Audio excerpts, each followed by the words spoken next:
Cardinal Hardware is your complete lumber yard with reasonable prices and outstanding service. When you need hardware or lumber, think of Cardinal Hardware. When you need great accommodations that feel like home, think of Oil Patch Motel in Eunice. Cardinal Hardware and Oil Patch Motel in Eunice, another proud sponsor of all Lea County sports and academics. Eunice has a friendly, small-town atmosphere, great schools, churches, and a low cost of living. The entire community is very involved with all levels of sports and academics. The Eunice Department of Motor Vehicles do office hours are Monday through Thursday, 7:30 a.m. to 4:30 p.m., and Friday, 7:30 a.m. to 10:30 a.m. No testing on Friday. Eunice, a friendly, small town with a wonderful community and amenities. The Eunice Clinic is proud to support the Eunice Cardinals. Go Cardinals! You're the pride of Eunice. The Eunice Health Clinic offers many of the same basic services that many local physicians provide. They specialize in sick care for all ages, women's exams, physicals, health education, lab tests, and diagnostic studies. They're proud supporters of athletic and academic events. The Eunice Health Clinic is proud to back the Cardinals. Go Cards! Eunice Public Schools is proud of their Eunice Cardinals, the Eunice community, and the staff of Eunice Schools. Eunice Public Schools has anchored itself as an integral part of the Eunice community and takes school safety very seriously. Eunice Schools have continually provided a quality education for the students of Eunice through good times and bad. The Eunice School District appreciates the Eunice community, and they're proud of their Eunice Cardinals. Eunice is on the move. Are you ready? Eunice Pump and Supply has been around for over 30 years and is excited to continue their services to the community. They take pride in their employees and their hard work and dedication, and most importantly, take pride in the youth of Lea County. Eunice Pump and Supply is a proud supporter of all Lea County athletics and academics. Eunice Pump and Supply, 1310 Avenue O in Eunice, another proud supporter of Lea County athletics. Parker Energy, family owned and operated since 2006. Their team is known for their hard work and dedication, big enough to meet your needs for transport, pump trucks, vacuum trucks, and disposal services. Parker Energy and their staff are huge supporters of all Lea County sports and academics. They encourage their young adults to go the extra mile, whether it's sports, grades, or just being a better you. Parker Energy Support Services, 2350 Avenue O, a proud supporter of Lea County athletics. Are you looking for a reliable and trustworthy auto shop? Check out Zia Auto Shop in Eunice. Zia Auto Shop specializes in lube and tires and accessories. They accept fleet company maintenance cards and do washing and detailing. Next time you need a dependable tire lube service for your vehicle, Zia Auto Shop has you covered. All the services you need, call 394-0298 for all your lube, tire, and accessories. That's 394-0298. Zia Auto Shop, 1800 Main Street in Eunice, proud supporters of the Eunice Cardinals and Lady Cardinals.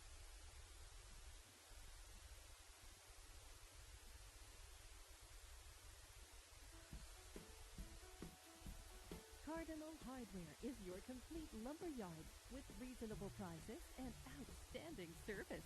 When you need hardware or lumber, think of Cardinal Hardware.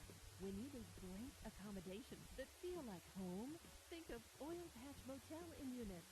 Cardinal Hardware and Oil Patch Motel in Eunice, another proud sponsor of all Lea County sports and academics.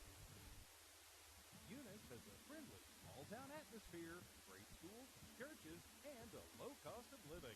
The entire community is very involved with all levels of sports and academics. The Eunice Department of Motor Vehicles do office hours are Monday through Thursday, 7:30 a.m. to 4:30 p.m., and Friday, 7:30 a.m. to 10:30 a.m. No testing on Friday. Eunice, a friendly, small town with a wonderful community and amenities. The Eunice Clinic is proud to support the Eunice Cardinals. Go Cardinals! You're the pride of Eunice. The Eunice Health Clinic offers many of the same basic services that many local physicians provide. They specialize in sick care for all ages, women's exams, physicals, health education, lab tests, and diagnostic studies. They're proud supporters of athletic and academic events. The Eunice Health Clinic is proud to back the Cardinals. Go Cards! Eunice Public Schools is proud of their Eunice Cardinals, the Eunice community, and the staff of Eunice Schools. Eunice Public Schools has anchored itself as an integral part of the Eunice community and takes school safety very seriously. Eunice Schools have continually provided a quality education for the students of Eunice through good times and bad. The Eunice School District appreciates the Eunice community, and they're proud of their Eunice Cardinals. Eunice is on the move. Are you ready? Eunice Pump and Supply has been around for over 30 years and is excited to continue their services to the community. They take pride in their employees and their hard work and dedication, and most importantly, take pride in the youth of Lea County. Eunice Pump and Supply is a proud supporter of all Lea County athletics and academics. Eunice Pump and Supply, 1310 Avenue O in Eunice, another proud supporter of Lea County athletics. Parker Energy, family owned and operated since 2006. Their team is known for their hard work and dedication, big enough to meet your needs for transport, pump trucks, vacuum trucks, and disposal services. Parker Energy and their staff are huge supporters of all Lea County sports and academics. They encourage their young adults to go the extra mile, whether it's sports, grades, or just being a better you. Parker Energy Support Services, 2350 Avenue O, a proud supporter of Lea County athletics. Are you looking for a reliable and trustworthy auto shop? Check out Lea Auto Shop in Eunice. Lea Auto Shop specializes in lube and tires and accessories. They accept fleet company maintenance cards and do washing and detailing. Next time you need a dependable tire lube service for your vehicle, Lea Auto Shop has you covered. All the services you need, call 394-0298 for all your lube, tire, and accessories. That's 394-0298. Lea Auto Shop, 1800 Main Street in Eunice. Proud supporters of the Eunice Cardinals and Lady Cardinals.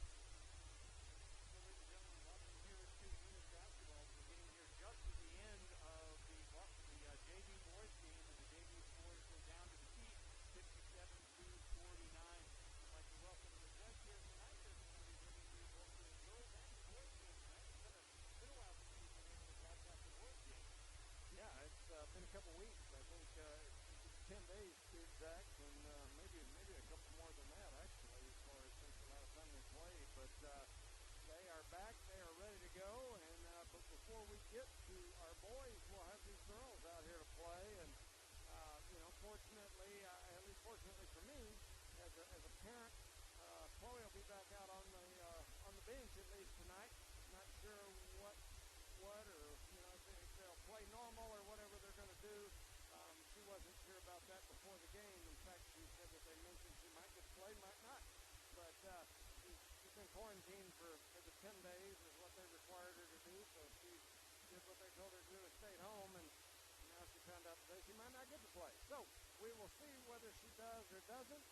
In the meantime, just talking about our season so far, I've been trying to keep the stats for the team up to this point, and so, through 7 games, although we've got a few kids that have not played 7, some of them have played 5, some of them have played 4, but scoring-wise, Faith Hobbs, after the last game, took over the scoring lead. She's got 54 points on the season. Chloe is second with 48.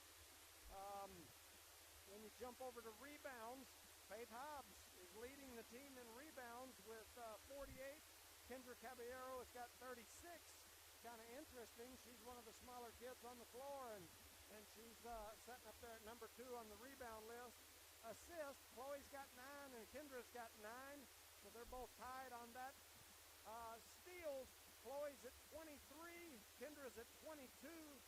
Blocks, Isabella Garrett leads at 5. And then that elephant in the room that nobody wants to talk about, turnovers. Faith Hobbs has got 40 and Kendra's got 37.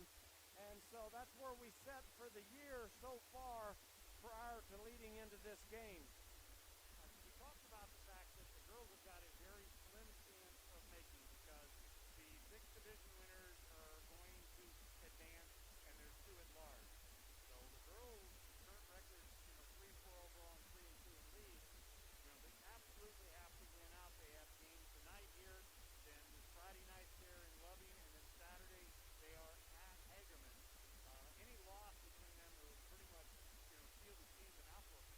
But tonight, the last time we played Joe, it was a physical game, and I think between the two teams we had 5 players foul out. I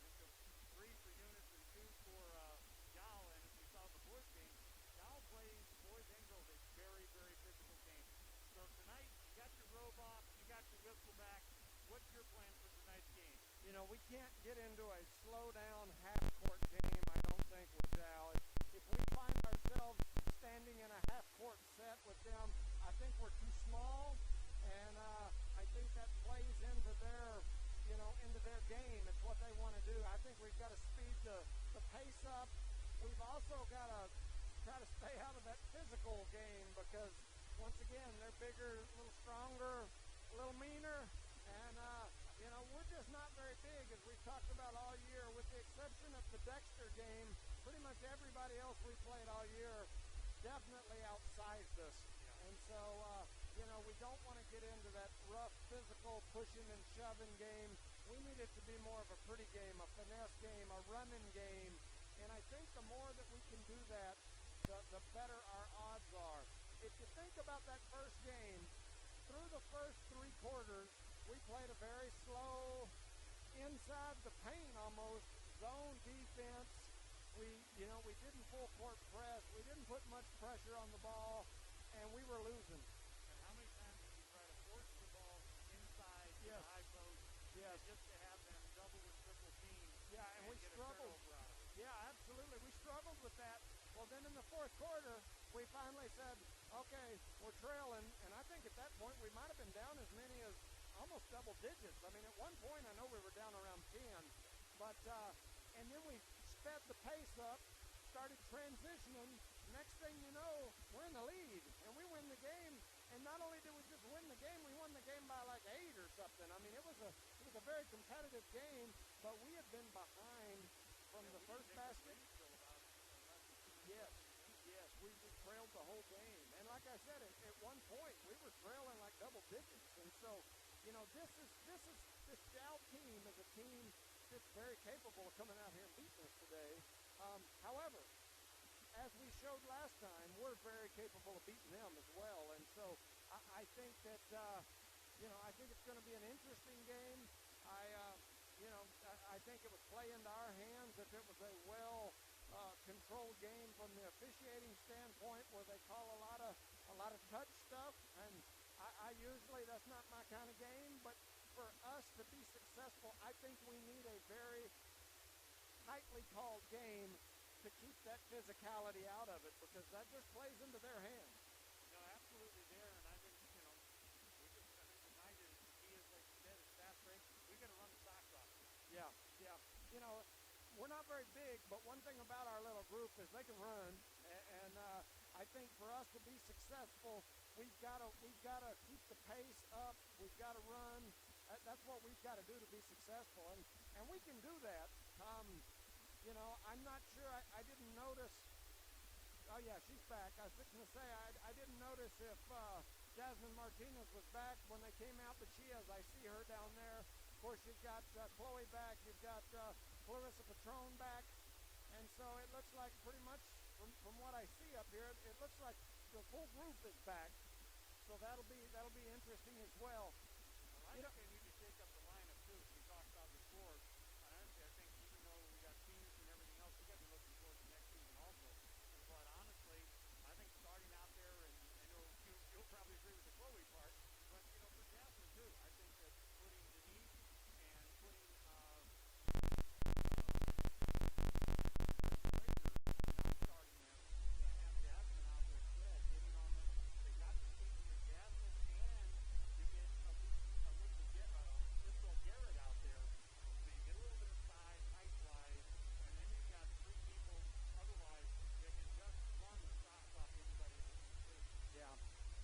I think that, for me, I don't know that the starters or whoever, I don't really, as a dad, as a coach, all those other things, I mean, don't get me wrong, I'd love to see Chloe start, and I know that bring a grin to her face as a freshman, but at the same time, what I'd like to see is us mix up some of our lineups that are in the game at the same time, and I'd like to see us do that only because we haven't tried anything real different all year. We've pretty much had the same game plan, the same style, same substitution, and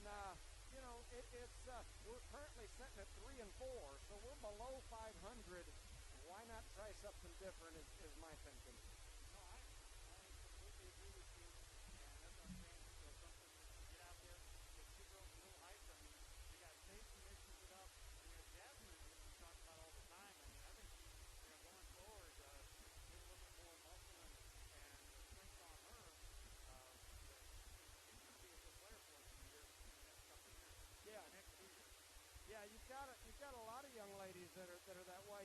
something I just noticed as I'm sitting here. Kiki Parker's missing. She is not down there warming up, and I don't see any of the Parker family. So I'm not sure how I missed her as I was sitting here looking over the group. But there's no Kiki Parker out there. And, you know, she had her best game of the year last week.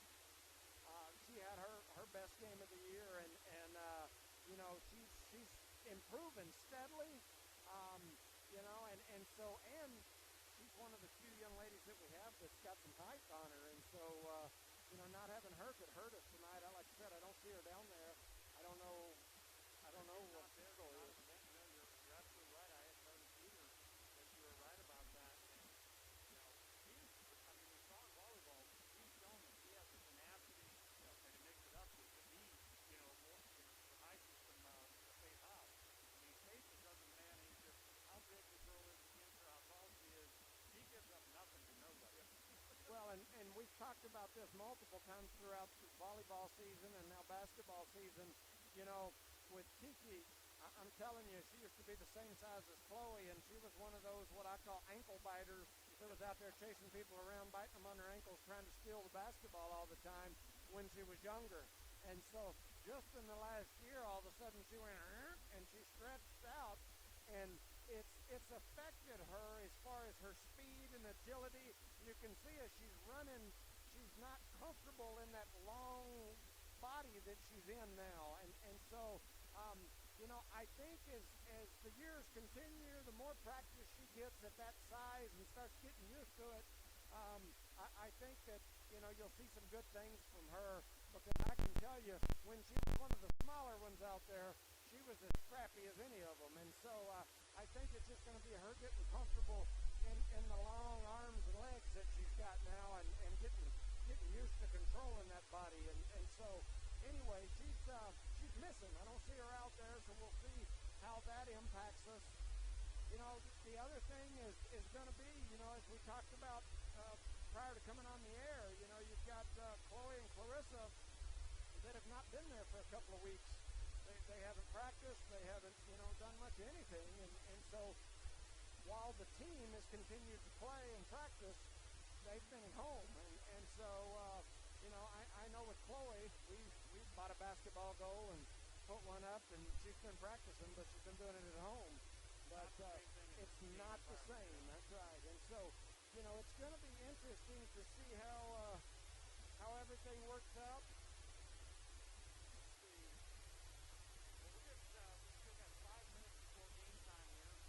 So before we go there, I've got people online saying that our volumes are very, very low, that they can't hardly hear us, that it seems really quiet with mine and your volume. So I'll ask some of you that are messaging me, let me know if you can hear us any better as we're turning some of these things up. I'll message some of them and say, does that sound better? But yeah, it sounds like we're real quiet out there. I've had multiple people send me messages saying the sound is not good. And neither one of us is quiet. Right. Yeah, we're not very quiet people. I just got a message from Brett Parker saying that Kiki has tonsillitis. Oh, no. So that's why she's not here today. So I hope Kiki gets to feeling better for sure. And we'll kind of keep talking here just for a couple seconds to get a few of you to respond and tell us if that sounded any better. We kind of turned some of and you know, I always forget, we're usually 3 or 4 minutes behind, so they're telling me right now it still doesn't sound much better. So, you know, but it's going to be an interesting game here.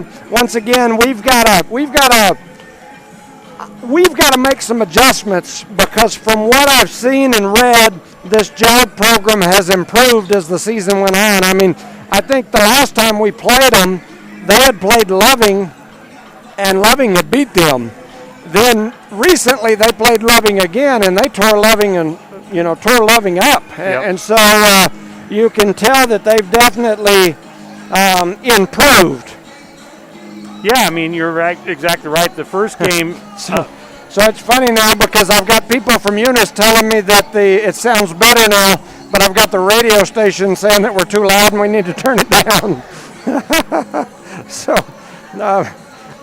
it's one of those things. I guess it's tough to But no, as you were talking about, exactly right. So the first game they lost 28-40, and the second game 45-37 against Loving. Right. Yeah, it's just been an interesting season, and I can tell you this JAL team, this JAL team is a tough group, and when I started working as the judge in southeastern New Mexico, JAL's part of my area, so I spend a lot of time down that way, and up until COVID, I was down there at least 2 days a week. And while we were down there the 2 days a week, the last coach that was there coaching girls basketball used to call me and say, hey, will you come by and work with us? And so I've worked with this group quite a bit. It's been a couple of years, but they got some great kids, and I think sometimes something that's so hard for people to understand and to get to sink in, I guess, is I'm competitive. And I'm from Eunice. I graduated high school in Eunice. My parents graduated high school in Eunice. There's nothing I want more than to beat JAL. At the same time, I like a lot of folks over there. There's probably more people sitting over there in that audience that are people that I talk to on a regular basis than there are right here in Eunice. And so, but hopefully that's not professionally. Well, absolutely. yeah, that too. But, when we get out here on the court, I want to win. Yep. At the same time, that don't mean I dislike you. And, it's just a different type of Emmy Lujan, who's the boys coach. He and I have been friends for years. We talk fairly regularly. And, but I can guarantee you, I'm 40 some odd years old, but if we get out here and play one-on-one, I'm gonna try to break his ankles and take it to the hole, and then as soon as we're done, we'll go grab a Gatorade and kick back and laugh and talk about it. And he probably whooped me because I'm a lot older than he is. But anyway, it's just that competitive nature, and when Eunice and JAL play each other, you'll see that a lot. All right, I think we're going to have the Pledge of Allegiance here. To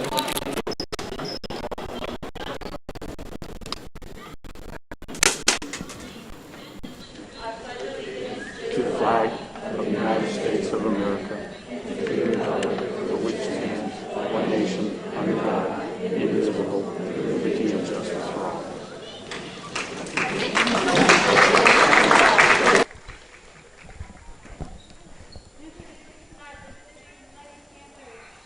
All right, it looks like we've got senior night here tonight for the boys and girls.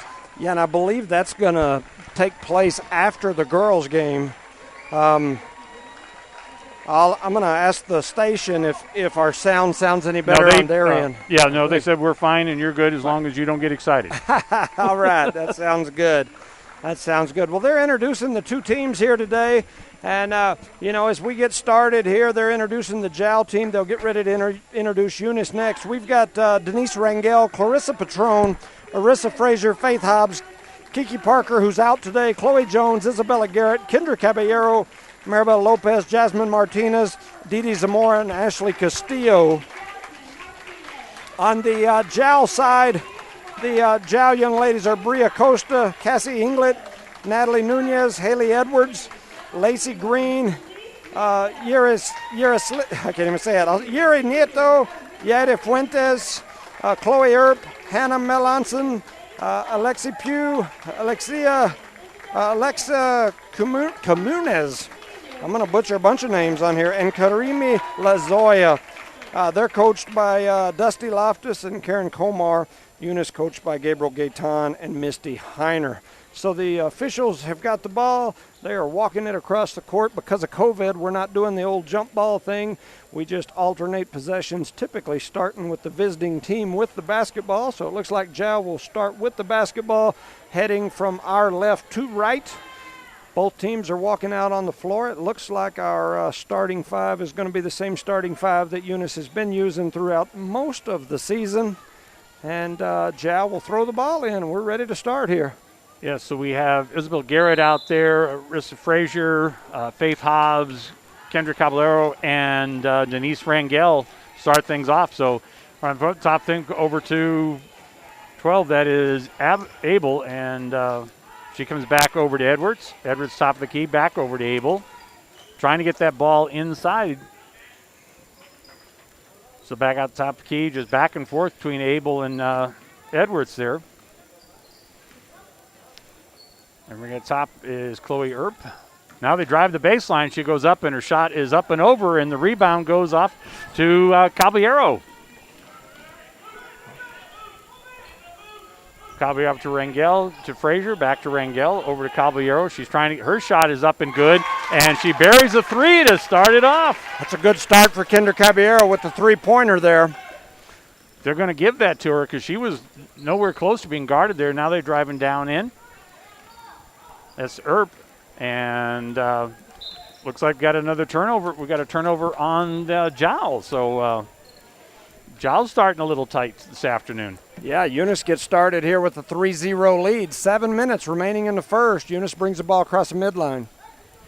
There's Denise out to Chloe, back over to Denise. Over Faith as they're trying to get it. They're trying to get it inside to Isabel Garrett. And they just keep going around. Now they go inside, and the ball is on the floor, and it's going to be a jump ball, and it should stay with Eunice. Yeah, that's what we talked about the last game. They really wanted to force it into that high post, and you can tell that's what we're looking for already here. Oh, and Faith Hobbs throws that ball away into the breakaway, and Denise Caballero gets all the way down there and prevents an easy layup. Yeah, and not only did she prevent a layup, she deflected it, and it landed on Giles' player who was already standing out of bounds, so that'll be Eunice Basketball. Great defensive play there, quickness. We talked about it. They need to use that quickness, and that was an example of it there.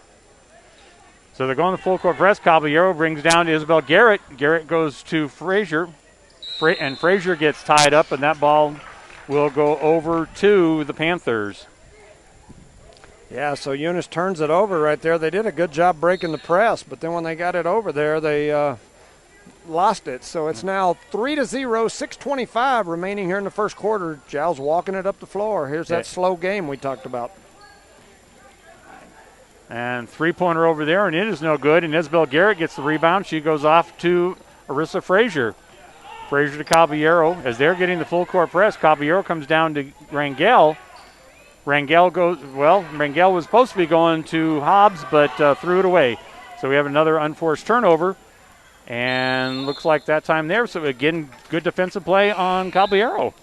Yeah, and fortunately for the Lady Cardinals, that ball gets deflected, and once again it hits one of the Jow young ladies out. So it'll be Eunice's ball, still leading 3-0. It's a strange full court press when they're letting them bring it in and not really pressuring them until after they get crossed. And so Garrett goes across, and the same thing is the same play, and that's twice now that Garrett's thrown the ball away when she's supposed to be trying to pick up Frazier.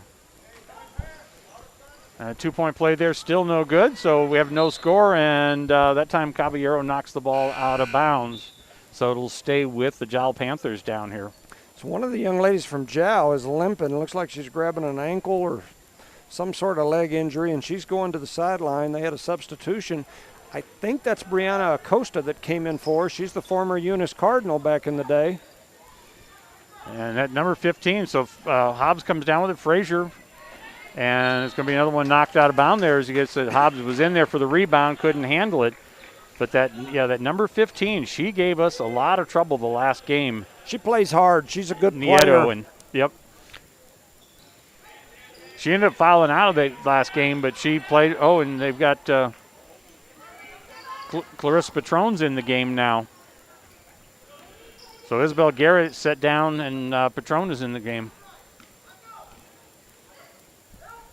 And they bring the ball inside, and we're going to have the first foul of the game, and that foul is going to be on Clarissa Patrone. And looks like we're going to go to the line and shoot two.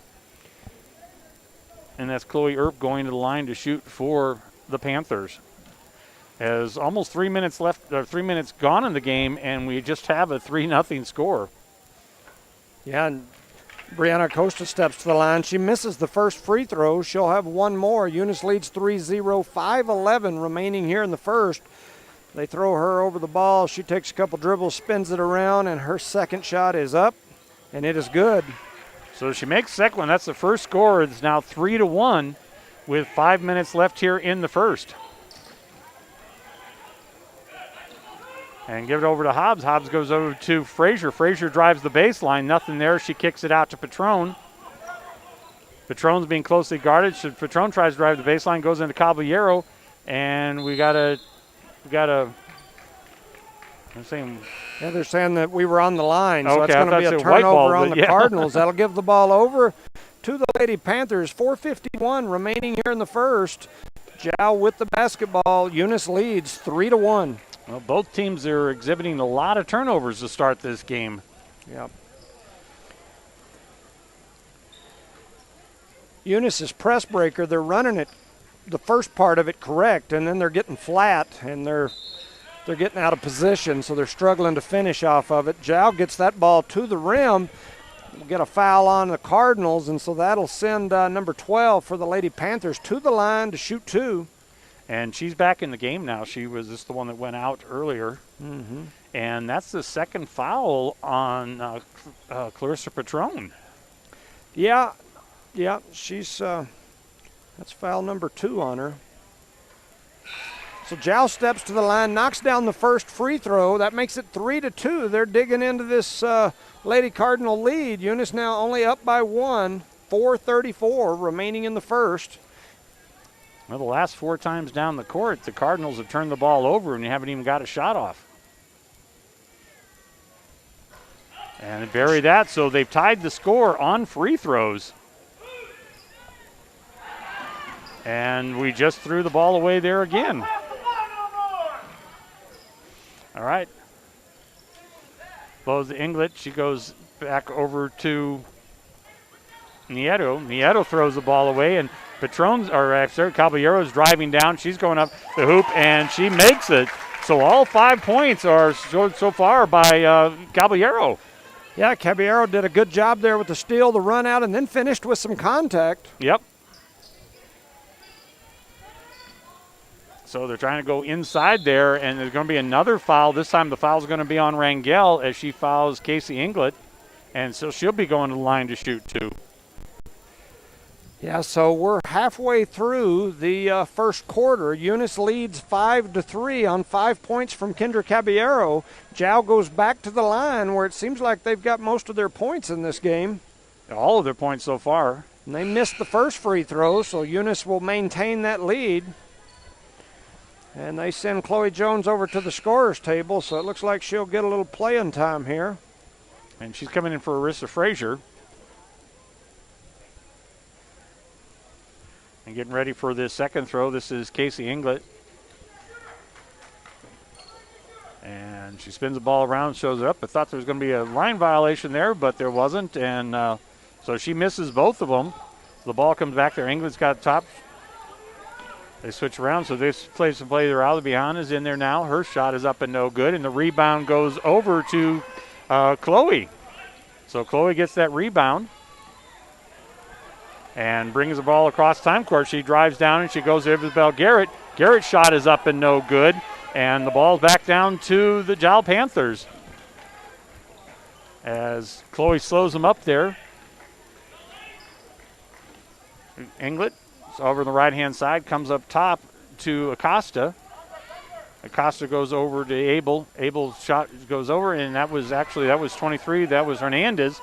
No shot, and so there's going to be a foul there, and I think that's going to be on Faith Hobbs. You know, off that last rebound, that run out there, that's what Chloe does for this basketball team. And I sometimes scratch my head up here as a dad. I get conflicted in whether I should be an announcer or a dad. And she ran out right there, got a rebound, pushed the ball up the floor. Nice pass, and we were able to get a good shot off of it. Didn't work out for us. Jow ended up back the other way, and they knocked down, Brianna Acosta knocks down the first free throw. Eunice now leads 5-4, 3:09 remaining here in the first quarter. Well, and she misses that one, and the rebound goes off to Caballero. Oh, and Jasmine Martinez in the game. She didn't see back behind it. They pull up there, and their shot is no good. And so far, all the points for Jowl has been made from the free throw line. Yeah, I mean, we keep fouling and sending them there. The only negative thing is at some point we'll be in some foul trouble here. Eunice leads 5-4. We're going to have the ball out on the sideline. Jow pulls the pressure back now. It looks like they're going to get into a half-court set here. They're going to get a man, so they're going to match up and get in a man-to-man defense.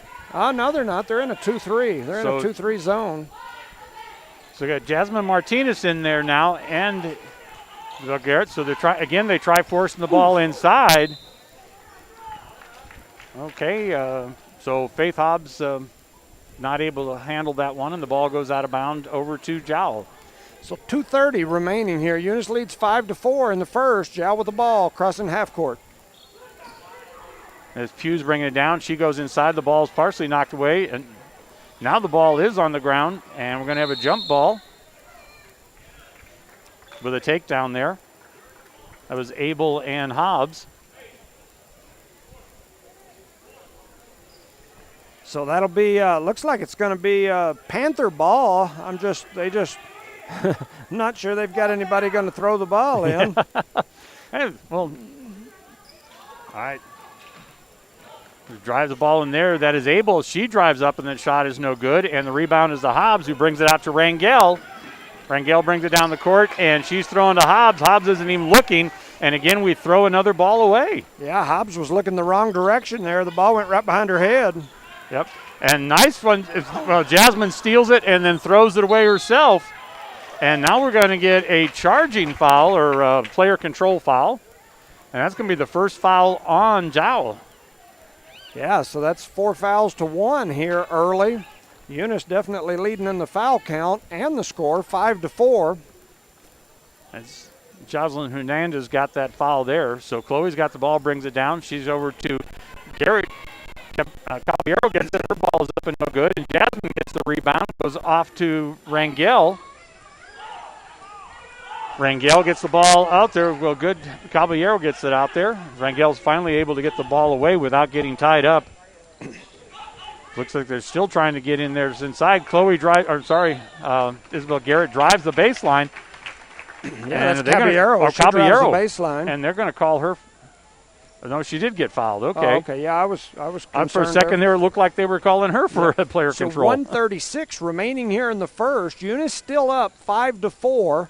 Kendra Caballero will go to the free throw line to shoot a couple here. They hand her the ball. She dribbles it a few times, and the first one is up, and it is good. So Eunice extends their lead on all points from Caballero here in the first quarter. She scored all 6 points, a 3-pointer, a 2-pointer, and now a free throw to lead these Lady Cardinals. The senior on senior night doing good things here.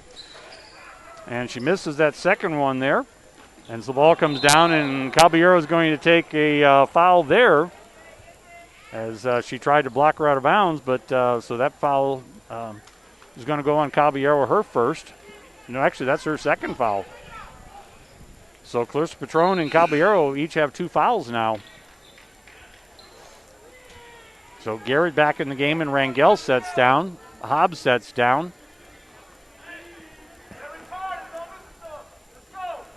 All right. Abel brings the ball down court. She looks to drive around the outside. She goes to drive around Isabel Garrett, and looks like she's going to be fouled and going to go to the line and shoot. And that's going to be the 6th team foul against the Cardinals. And, yeah, that foul was on Isabel Garrett, her first. So it's 6-4 with 1:23 remaining in the first. Jowl going to the free throw line again here. We've got 6 fouls against the Lady Cardinals versus 2 on the Panthers. And Jowl has not scored a single point from the field so far this game. And she buries the first one. It's 6-5, all 5 points coming out the free throw line for the Panthers. Okay, entering the game now is Didi. Didi Zamora, she got some good minutes in the last game. Yeah, she had played some well there at the end of that game. Okay, here's the second one, and she buries that one. So all 6 points are from the free throw line, and they tie this game up with 1:23 left here in the first. The only thing that concerns me right here is we don't have but typically 2 of these girls play the ball handler position. The rest of these girls are usually play like the post. And Chloe's being tied up. She needs some help there. And they call a timeout to...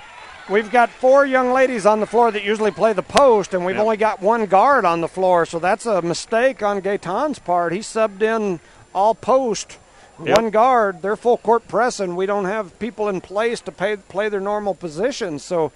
it's going to be an interesting exchange because it doesn't look like he's changing it. He's just telling some of the post, hey, you're going to have to play guard. So that's an interesting setup for us. Well, see if Chloe can get the ball down court when she's getting doubled and tripled up right there. Well, and this press breaker that they're running, like I said, it's one that a lot of different teams run. It's intended to pass the ball and move it slowly down the floor. It's not a let's go out and one person dribble through everybody press breaker. It's not set up for that anyway. All right, so Chloe gets the ball. She's going to drive down over there. She goes up and her layup is good. And it's now 8-6 as we get somebody else scoring for the Cardinals besides Caballero. That's Chloe with the runner there. Now 8-6. And they're trying to get the ball inside there to Nieto. Now they go over to Abel. Abel is out of place, and Abel comes up and shot, and Nieto gets the ball back and uses her size and pushes away to get the 2 points, tie the ball game back up. That is their first points not. And we just threw the ball away again there on the break, and we got a fast break here. And, Frazier's fortune didn't get called for a foul there, but so the ball will stay down with the Panthers. Yeah, once again, that's what I was saying there. We've got a bunch of posts on the floor, people that's where they typically play, so it's really hampering us in our press breaker. All right, so Frazier's back in the game, and they get the handoff, and Chloe gets the rebound there as it's blocked by Caballero, and by Garrett, and there's going to be a foul there on Chloe. Chloe is fouled. It's not on her. So that's number 23, and that's her second foul. That's Pugh. So 25 seconds remaining here in the first quarter. It's all tied up, 8 apiece, and Eunice has the ball to set up their press breaker. All right, down to Jasmine. She goes inside, and again, and she throws the ball away. And back down court to Acosta. So they're going for this last shot here. She goes into England, but to Acosta, three-pointer is no good, and the rebound is off to Jasmine. To Faith. That's to Garrett. No. And then we just walk the ball and don't realize the clock's about to run out, so we don't even get a heave at the buzzer. So at the end of the first quarter, it's 8-8. This is a tie ball game here. Eunice got out to an early lead. Kendra Caballero has scored all, I believe, but 2 of the points here for the Lady Cardinals. Chloe came in late, got a couple of minutes at the end of that quarter. She picked up 2. The big thing that I see right now that's giving us fits is their press. It's that little three-quarter court press, and it's what they're wanting you to do is take off dribbling so they can push you to the sideline and trap you, and exactly what we're doing. Well, and then we throw the ball, and how many times we've seen down court where we've thrown the ball away. Yeah, once, against this type of setup, once you get the ball past half court, you can always either slow it up or push it. I like to push it to a corner, the far corner. That way you give your runners coming through the middle a chance to catch that dish, coming down the paint and finish. But anyway, we just, not a bad quarter for us there. The only thing that worries me is those 6 fouls we picked up, because now the rest of this. And 2 on Caballero. Yeah, the rest of this half we're going to be in the 1-and-1 situation, and so we've got to keep from fouling here for sure. Yep, and especially with Kendra Caballero, and she fouled out the last game against Jow. Yes. All right, Durangel back in there. She's going over. Well, at least they don't have all posts out there now. And they try to go inside, and the ball is thrown away again, and looks like we're going to have a jump ball. I think we think we've got a 6-foot post down on the block or something, because that's where we keep wanting to throw it. And that's the 5th or 6th time where we tried that, yes. And the pass has been intercepted by Jowl. So Nieto's got the ball at the corner there. She's trying to work it inside. She goes out to Biana. Biana back to it, and she gets it inside to Abel. Abel's shot is no good. She gets her own rebound, and it's no good. And Hobbs comes up with a rebound to Chloe, and Chloe's driving down. Chloe's shot is up and no good, and no call there. And so the ball goes back over to Jowl. Jowl brings it down to England. England out to Edwards. Edwards back to Biana. Back to England. Biana's shot is running. She's trying to get in there, and there was supposed to be a pass, but Nieto tries walking 3 times before she gets the ball. And so that's a turnover on Jowl. All right. Fraser to Chloe's got to bring the ball down. She pulls up for a 2-pointer, and her shot is good. So 10-8 now in favor of the Cardinals, as that's 4 points now for Chloe Jones. 6:30 remaining here. Eunice leads 10-8. And bring it out to Biana. Biana back over to Acosta. Acosta goes to Edwards. Back to Abel. Comes back to Edwards. And we got a timeout here being called by Jowl. Yeah, Jowl's coach didn't like what he was seeing. He was telling them to do something. Apparently they weren't listening, so I heard him yell timeout all the way through my headset that I've got on here. So with 6:24 remaining in the half, it's 10-8. And Eunice is up. Their coach, I can hear him giving them a tongue lashing. He's telling them that they're playing down a level and that they're better than the Lady Cardinals. So we'll see if that is the truth or not. I think they're great young ladies. I don't know that either side is that much better than the other side, but apparently that's a good pep strategy here for the Panthers. So 6:24 remaining here in the second quarter. Jowl's going to have the ball on the old 28-foot mark to throw the ball in. Chloe reaches out and gets a steal there. She gets a deflection. It goes off the Jowl lady and out of bounds. So that'll be a turnover on the Lady Panthers. Gives the ball back over to Eunice. They have that 2-point lead. They bring it to Rangel. Rangel across over to Chloe. Chloe brings it across the baseline. She throws over to Caballero. Caballero goes down to Hobbs, who tries to force that ball inside again. Yeah. This time it's knocked out of bounds by Jowl, so we maintain possession. We saw this time and time again, and this play has not worked to our benefit. Yeah, I get what we're trying to do, but we'll see. We'll see how it works. Rangel pulls up for a 2-pointer, and it's no good, and the rebound goes off to, Caballero and Hobbs and number 14, so that's Biana there, and so the ball's going to stay with the Cardinals. So Rangel, she brings it up, she goes over to Jones at the top of the key. Caballero is standing on there. Her 2-pointer is no good, and the rebound goes off to Jowl.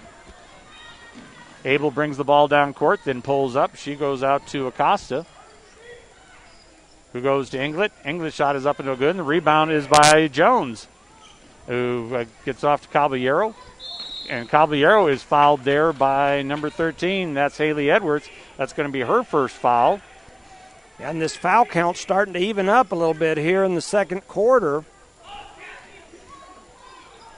And moving down to Hobbs, who's got Garrett's open. And Hobbs' shot is up and no good. She gets tied up with a rebound there with Nieto. And so it's going to be Jowl ball on the jump. And I think you just called a jump ball, so that's good. 5:30 remaining here in the half. 10-8, Eunice in the lead. All right. Ball's off Biana. Biana's off to Abel. Abel comes in Nieto at the top of the key. Her shot is out and no good. And again, we had multiple Cardinals battling for the rebound there and turn it over. So they're trying to get it inside Nieto now. As Edwards at the top of the key, she goes over to Biana. Biana now gets it in Nieto, and Nieto's shot is blocked there by Isabel Garrett. Great block there by Garrett. So the ball back down the court for the Cardinals. Chloe Jones pulls up. Her shot is up and no good. The rebound goes off to Garrett, and Garrett puts it in. So 12-8 now in favor of the Cardinals. Nice rebound and put back there by Isabella Garrett. That was real good on her part. So they get inside there and go over his shot, and we rebounds, and we had a chance to rebound, and so it pulls it up there, and that's Edwards, and her shot is up and good. And so it's 12-10. And Hobbs brings the ball down court, as she's going to be fouled by Nieto. I don't think they're going to give her a continuation on that, do you? Nope, they're not going to give her a continuation, so it's just going to be an out of bounds. So 4:13 remaining here in the half. Eunice up 12-10. We've got multiple substitutions coming into the game for Eunice. Looks like Faith Hobbs is going to the bench. We've got Maribel Lopez coming in for the Lady Cardinals. All right, goes out to Chloe, top of the key. She goes to Rissa Frazier. Frazier goes back out to Chloe. Chloe looks pull a three-pointer there by Chloe. Its shot is no good, and the rebound goes off to Chloe. She tries to drive the baseline, drives all the way around, goes off to Caballero. Not sure that was the play, but worked out okay. And Caballero gets the ball back as it's deflected. She goes to drive the baseline over Nieto. Her shot is up and no good, and the rebound goes over to Arisha Frazier. She goes out for a three-pointer. Her shot is no good, and this time the rebound to Jowl. And Abel has the ball, and again, so we end up with a jump ball there, as we had three Cardinals battling for the rebound, and it ends up getting tied up. That has been a huge Achilles heel for us here in this first half, is a lot of those free balls are right there for us to get, and we have two Cardinals there slapping at them instead of grabbing the ball, and we end up without the ball. All right. So Chris Patron is back in the game, and that ball is knocked away there by Acosta, fortunately, because it was, again, one of those passes where a poorly thrown pass, and it should have been a turnover. Caballero's got the ball now. She goes over the right-hand side. She's out to Chris Patron. Patron tries to go inside, and Patron throws the ball away. Yeah, so 3:19 remaining here in the half, and Eunice with another turnover. They lead 12-10, but we're just, careless mistakes on our part is kept Jowl this close in this half. Yeah, I mean, if half of these balls down there we get a basket on, and looks like it's going to stay with Jowl there. That ball was knocked away by Frazier. So Jowl's going to inbound the ball, and Abel's getting called for a traveling as she should. She's had a couple of times now where she's gotten away with that, and this time she gets called on it. So that's going to be a turnover on Jowl. And Lopez is out, and Jasmine Martinez is back in the game. Yeah, Eunice leads 12-10, 3:06 remaining here. All right, to Patron. To Hobbs. Hobbs goes to Patron. And the ball's pulled away from her, and Abel gets the ball, goes up, and it's going to be a foul as that ball on Patron, and that's going to be Patron's third foul there, as, again, we threw the ball away, and the pass was intercepted. Yeah, we just, the careless mistakes are killing us at this point. I mean, we're leading 12-10, but, Jowl hasn't played a very good half. We should be up at least 10. What worries me is they can play better than what they're playing right now, and at some point they will. Well, that is the first missed free throw by Abel. She was 4 for 4 up to that one. Now she's, and of their 10 points, they've made 6 of them from the free throw line. And Abel's been responsible for 4 of those. Here's her second attempt. And she misses that, and the rebound goes over to Hobbs, and she gets tied up. And that'll go back over to the Panthers. Oh no, they're pointing Jowl's way. Yep. So Jowl will have the ball there on the baseline. Eunice up 12-10, but we have allowed Jowl to stick around in this half where we've really had some momentum. Yep. So here's Abel. She goes and pulls up her jumper's no good, and the rebound is to Hobbs, and Hobbs is on the ground there, but Hobbs looks to be hurt. And so a timeout there by the judge. Yeah, the officials called an official's timeout there as Faith Hobbs hit the ground pretty hard on that rebound. 2:44 remaining in the half. It's 12-10. And Hobbs had the legs taken right out from underneath her on that one, and absolutely. she just went face plant down. All right, and Abel tries again. So Abel is going to be fouled and is going to go to the line and shoot 2, and I think that's going to be on Jasmine Martinez. Is that 3 on her now too? No, that's only that's her first one. Okay, so it was Rangel and Kendra that had 2. No, it's Clarissa and Kendra. Okay, and Clarissa's got 3 already. Yep, though, right? that's her 3. Yep. Yeah, so Jow goes to the line here. They missed the first one. 2:42 remaining in the half. Boy, Abel made 4 straight and now has missed 3 in a row. They've got one more here that they get to shoot. Eunice up 12-10. Jow has the ball, flips it around, and up goes the shot. And it is in there this time. So out of the 11 points, 5 of them are there. And Clarissa Patron down. Caballero brings the ball down. She goes to Rangel. Rangel goes over, and the ball is stolen away. And here comes Abel down. And Abel misses it. Should have been called for traveling there, too. Frazier gets the ball back, and it's knocked away from her. As, again, we throw the ball away. Well, 2:25 remaining here. Eunice is up 12-11. I don't know how Abel's one of the tallest people in the court now. I don't know how we continue to miss seeing her out there. Well, we just keep floating passes across the top because we've got people in the wrong places ultimately. But and Garrett has a shot there, and so the Rangel follows up with the rebound, and she gets 2 points. So Rangel with a nice rebound and putback right there. Big for Eunice. We needed that. Our momentum had stalled. That makes it 14-11 in favor of the Lady Cardinals. Jow with the ball. All right. And going inside to Abel, now they're going over to Inglet.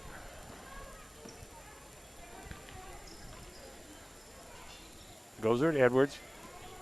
Back over to Pugh. And he's trying to say it was knocked away. It was hit touch last by Jowl, but the referee is not agreeing. And so 1:38 remaining here in the half. Chloe Jones comes back in. Jasmine Martinez steps off. Chloe got a couple of minutes in that first quarter. She'll get a minute and a half in this quarter. All right. And top of the key there to Edwards here. She goes outside. She goes to, I don't have a 21 on my board here. Driving in, the points are no good, and now the rebound comes off to Rangel. Rangel's out there to Chloe. Rangel's going to go all the way. She's going to be tied up there by Abel. Good block.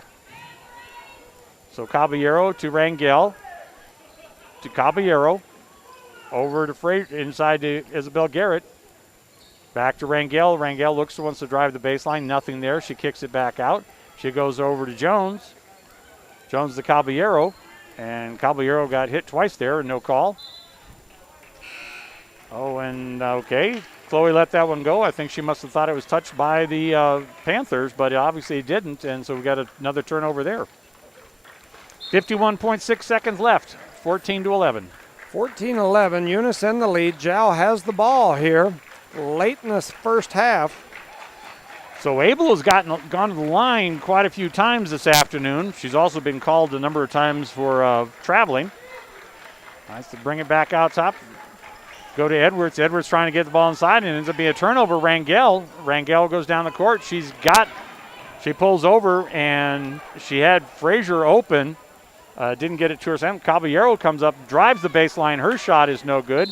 And we're going to have a jump ball there with Garrett and Rangel and everybody underneath there. And I think that ball is going to stay with the Cardinals. Yeah, that'll stay Eunice ball. 19 seconds remaining. Eunice up 3, 14-11. They've got the ball into their basket. All right, bring it over to Jones. Jones is guarding the top of the key. Jones goes over to Caballero. Caballero looks to drive in, nothing there, and they're going to call Caballero for a travel. So another turnover. 12.4 seconds left here in the half. So 10 seconds here as they cross half court. Eunice up by 3. Basketball to go inside to, well, another one, Abel. She gets the ball down. She gets over to, and there's no shot off there. That was kind of like the same way the first quarter ended, wasn't it? Yeah, exactly like it. All right, well, 14-11 as we halftime here.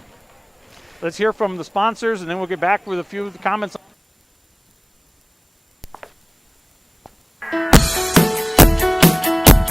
Cardinal Hardware is your complete lumber yard with reasonable prices and outstanding service. When you need hardware or lumber, think of Cardinal Hardware. When you need great accommodations that feel like home, think of Oil Patch Motel in Eunice. Cardinal Hardware and Oil Patch Motel in Eunice, another proud sponsor of all Lea County sports and academics. Eunice has a friendly small-town atmosphere, great schools and churches, and a low cost of living. The entire community is very involved with all levels of sports and academics. The Eunice Department of Motor Vehicles' new office hours are Monday through Thursday, 7:30 a.m. to 4:30 p.m., and Friday, 7:30 a.m. to 10:30 a.m. No testing on Friday. Eunice, a friendly small town with a wonderful community and amenities. The Eunice Clinic is proud to support the Eunice Cardinals. Go Cardinals! You're the pride of Eunice. The Eunice Health Clinic offers many of the same basic services that many local physicians provide. They specialize in sick care for all ages, women's exams, physicals, health education, lab tests, and diagnostic studies. They're proud supporters of athletic and academic events. The Eunice Health Clinic is proud to back the Cardinals. Go Cards!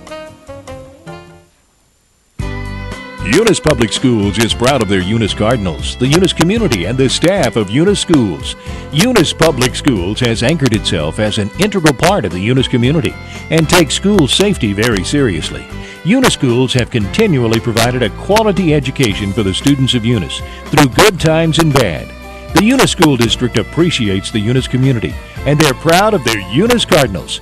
Eunice is on the move. Are you ready? Eunice Pump and Supply has been around for over 30 years and is excited to continue their services to the community. They take pride in their employees and their hard work and dedication, and most importantly, take pride in the youth of Lea County. Eunice Pump and Supply is a proud supporter of all Lea County athletics and academics. Eunice Pump and Supply, 1310 Avenue O in Eunice, another proud supporter of Lea County athletics. Parker Energy, family owned and operated since 2006. Their team is known for their hard work and dedication, big enough to meet your needs for transport, pump trucks, vacuum trucks, and disposal services. Parker Energy and their staff are huge supporters of all Lea County sports and academics. They encourage their young adults to go the extra mile, whether it's sports, grades, or just being a better you. Parker Energy Support Services, 2350 Avenue O, a proud supporter of Lea County athletics. Are you looking for a reliable and trustworthy auto shop? Check out Zia Auto Shop in Eunice. Zia Auto Shop specializes in lube and tires and accessories. They accept fleet company maintenance cards and do washing and detailing. Next time you need a dependable tire or lube service for your vehicle, Zia Auto Shop has you covered. All the services you need, call 394-0298 for all your lube, tire, and accessories. That's 394-0298. Zia Auto Shop, 1800 Main Street in Eunice, proud supporters of the Eunice Cardinals and Lady Cardinals.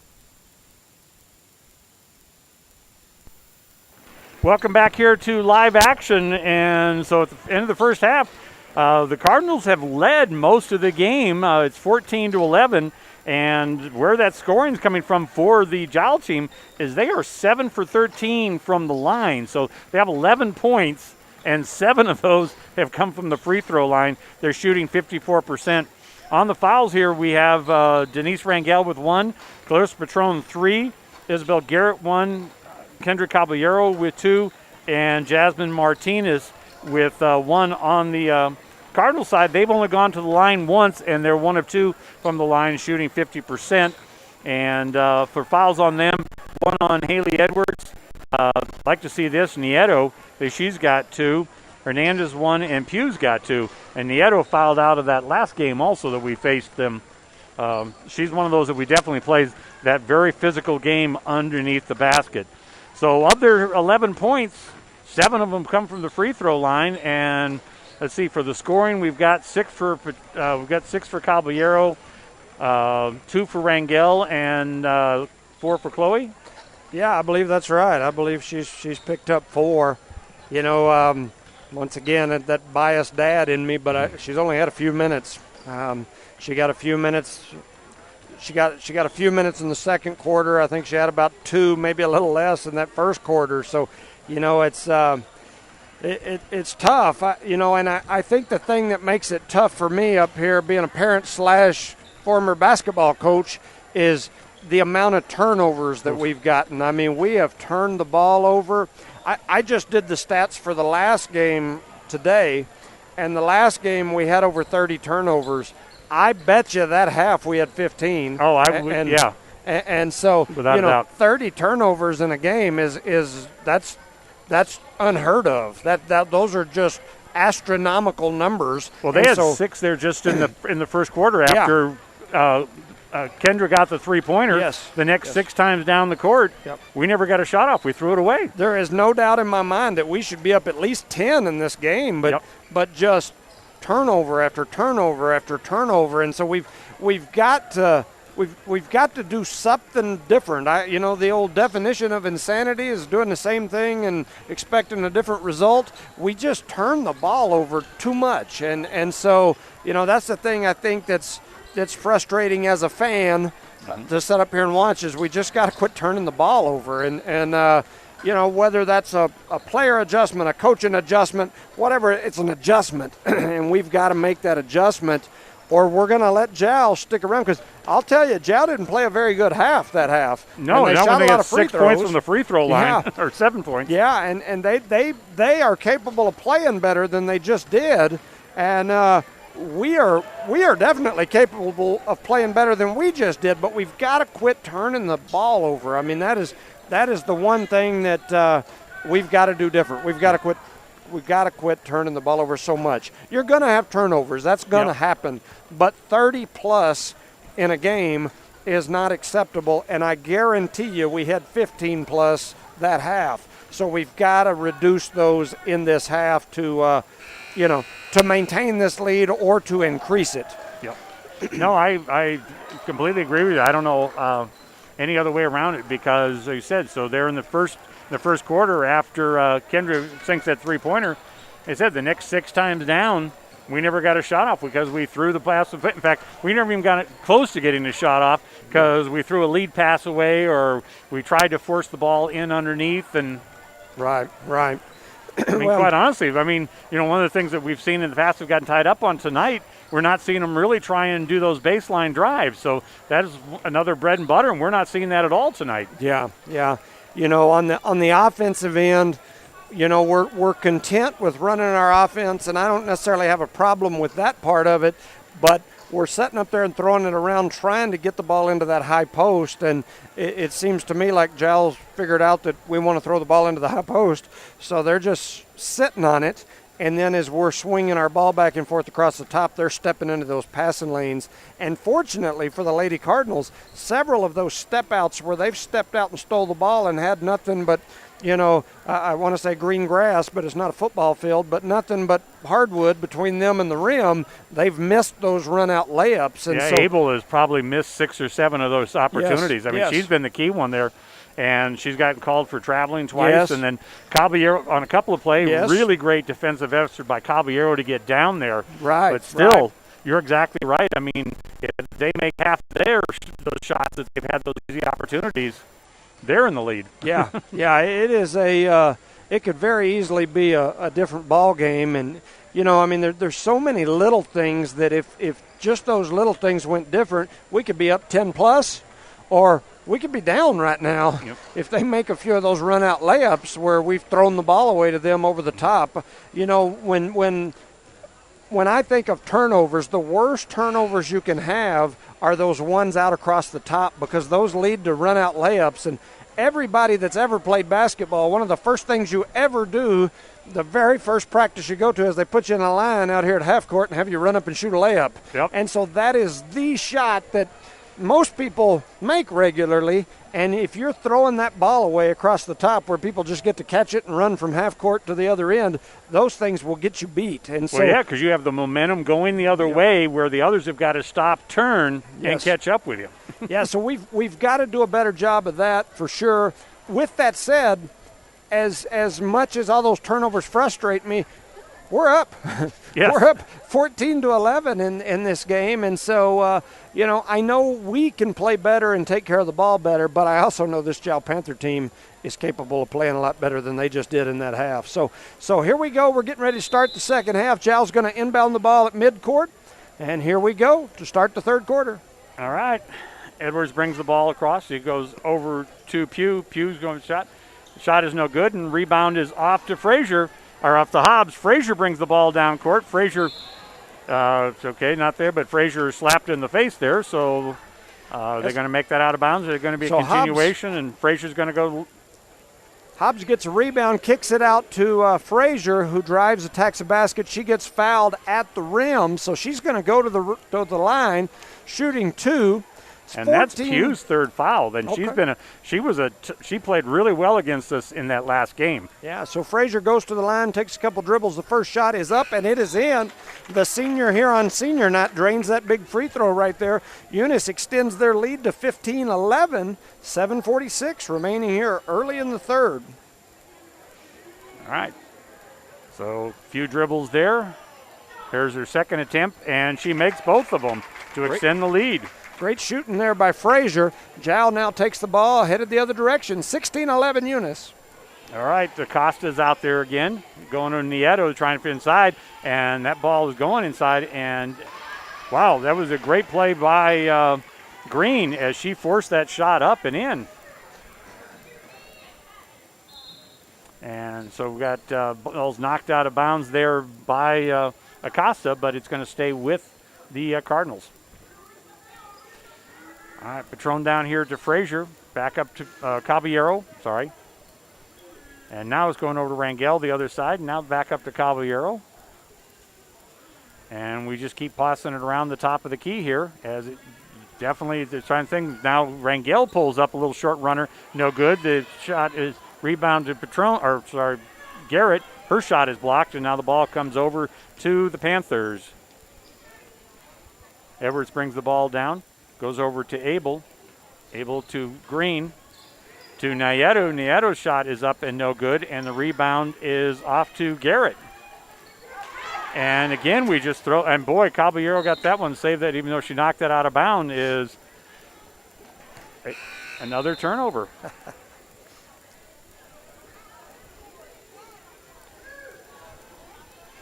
So Chloe Jones is going to come in here early in the second half. After a couple of turnovers here early for the Cardinals. And Acosta's three-pointer's up and no good. The rebound is Nieto, but she is tied up by Garrett. Great play there for Garrett to get that tie-up. Yeah, so that'll give Eunice back to basketball here. All right. Jones bring the ball in court. Back over to Hobbs. Hobbs goes to Rangel. Rangel brings the ball down court. She pulls it up to Caballero. Caballero's going to do that baseline drive. Her shot is blocked. And then they got to break out there to Acosta. And Acosta slows it up and goes over to Abel. And Abel's shot is up. And this time Abel does not miss that easy layup. Yeah, that cuts it to 16-15. Jal getting back in this ball game here. All right, over to Rangel. Rangel goes over to Caballero, over to Jones. Jones drives in. She gets a nice block there on Garrett, but her shot is no good, and rebound goes over to Acosta. And Nieto goes in. She's going to drive in. She's going to be fouled, and Nieto will be going to the line to shoot two. And that foul, I think, may be on Caballero, which would be her third.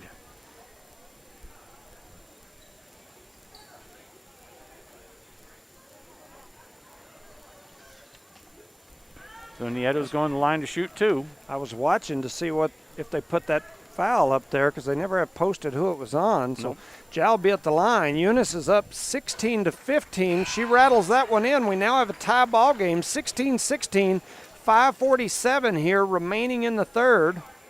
Looks like Rangel's going to go to the bench. I'm not sure who they called the foul on, and I'm not sure Eunice knows who's coming in and out. And all right, Nieto's going to line up there for her second shot as they have a chance to tie this ball game up.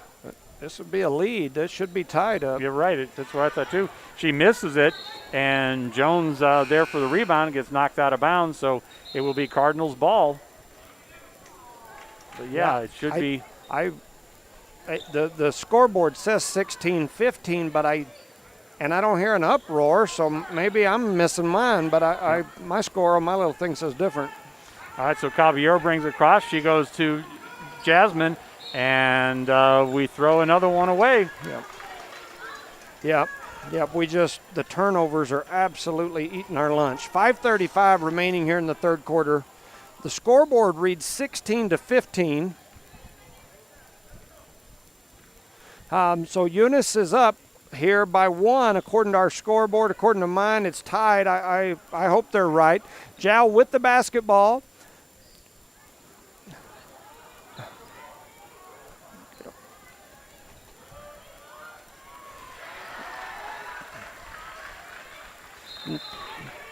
Jow scores right there. And they take, I think this is their first lead of the game. Yeah, and I'm still not sure that score is right, but it now says 16-17, so I've matched mine up over here on the thing. So 5:08 remaining here in the third. Coach Gaetan calls a timeout. They just adjusted it and added a point to their side, so they were wrong. We were right. So Eunice now trails 16-18. And they finally posted that foul, too, and that foul was on Garrett. So that's her second. Okay. Well, that's better than Caballero because they would have given her 3, and we definitely don't need her sitting out long minutes again. Yep. Yeah, we've here they come with their little 2-2-1. It's a soft press, but they're trying to trap us in a corner. All right, Jones to Caballero. Comes over to Rangel. And off to Caballero to Jones. She comes across to Rangel. Rangel tries to go down deep to Jasmine. Does Martinez. And Martinez gets it up and in to tie this ball game back up again. And she's going to draw the foul, too. Yeah, Jasmine Martinez with a finish there in traffic. I don't like the long cross-court passes because I think you're just asking for a turnover, but it worked out for us right there, and we all celebrated. The problem is we throw 3 of those away to every one of those that we get down there. All right. So it's now 18-18. Martinez will go to the line. 4:55 here remaining in the third. She has a chance to. And so we had the lane violation there on Rangel. She actually fell into it. And they're going to give her a shot again, and now they're going to say no. So I'm not sure what's happening there because she made it. It was an and one, so she just gets one free throw, right? Yeah, but they're calling it off, saying no shot. So I know, but our people were the ones in the lane. And then we didn't hit any rim, and they didn't blow that whistle either. So Abel drives down here, and her shot is no good. Rebound is up to Abel, and she knocks it out of bounds. So that ball's going to go back over the Cardinals. And, I have no idea. Now, the only thing I can think of is they were trying to get Acosta back in the game, and maybe that's what it is, so she shouldn't have taken that shot. Well, it's still the coach from Giles over there questioning it, too. I think there's some interesting stuff went on there. All right, Rangel brings it across court.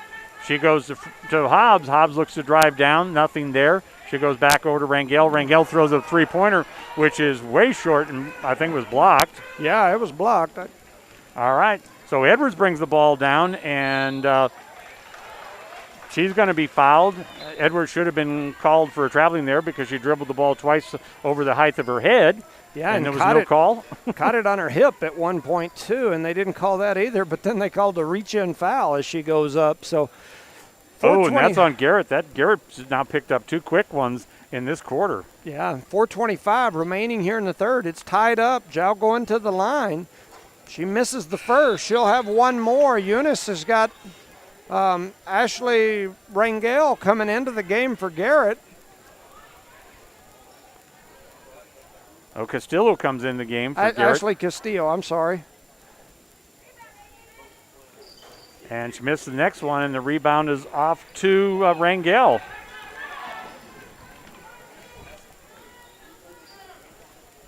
So she missed both of her free throws. Rangel top of the key over to Jones. To Rangel, back to Jones. Jones looks to drive in. She goes to Caballero. Caballero's got nothing there. She's staring at Nieto over her head. To Rangel. To Jones. Rangel to Jones, inside to Castillo, nothing there. She throws to Hobbs. Hobbs is going to drive the baseline, and Hobbs' shot is no good. And Castillo's down there, at least gets the rebound and a jump ball there. And I think that's going to go over to, that's going to go to Jowl. Yeah, so 3:46 remaining here in the third, 18-18. I think we're asleep at the wheel over there on our side. 3:42 remaining here in the third. Jowl with the ball. All right, Edwards brings it down. She goes over to Abel. Abel back over to Hernandez. Goes inside, a little pick and roll, and Hobbs is called for a foul, but I thought that was ball, but she's going to be called for a foul, and they're going to go to the line and shoot again. Yeah, they'll go to the line and shoot some more free throws. Man, they have shot a ton of free throws. So it's 18-18, 3:29 remaining here in the third. Jowl at the line. They make the first one, so that'll make it 19-18. That gives the lead back to the Panthers. So that's 18-19. They'll have one more. And Green lines up for that second shot, and she throws it up, and she buries that one cleanly that time. So that's 20-18, and Jowl wants to take a timeout to talk about it. They finally got them a 2-point lead here, and they want to put together a strategy to keep that. We'll see if our coaches will put together some strategy to do anything over there. 18-20, 3:29 remaining in the third.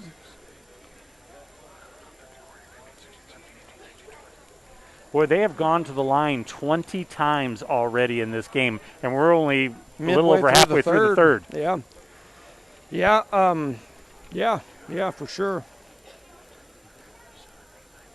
We'll see if we can make an offensive adjustment. We've got to adjust our strategy on the offensive end. I mean, it is just it has killed us today. So we replace Garrett with Castillo and try and do the same play. Right. That's what I'm saying. I mean, and Castillo's not even close to being as tall as Garrett. Right.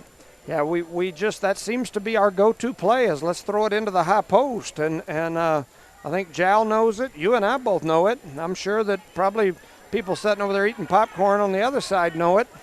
And so we've just got to make an adjustment here. So they're 20 points. They have scored 12 of them, and we just throw the ball away again, and Abel this time is no good, and Rangel gets the rebound as we just threw the ball away again. And almost threw the ball away again a second time. Right down here, we haven't got the ball across half court.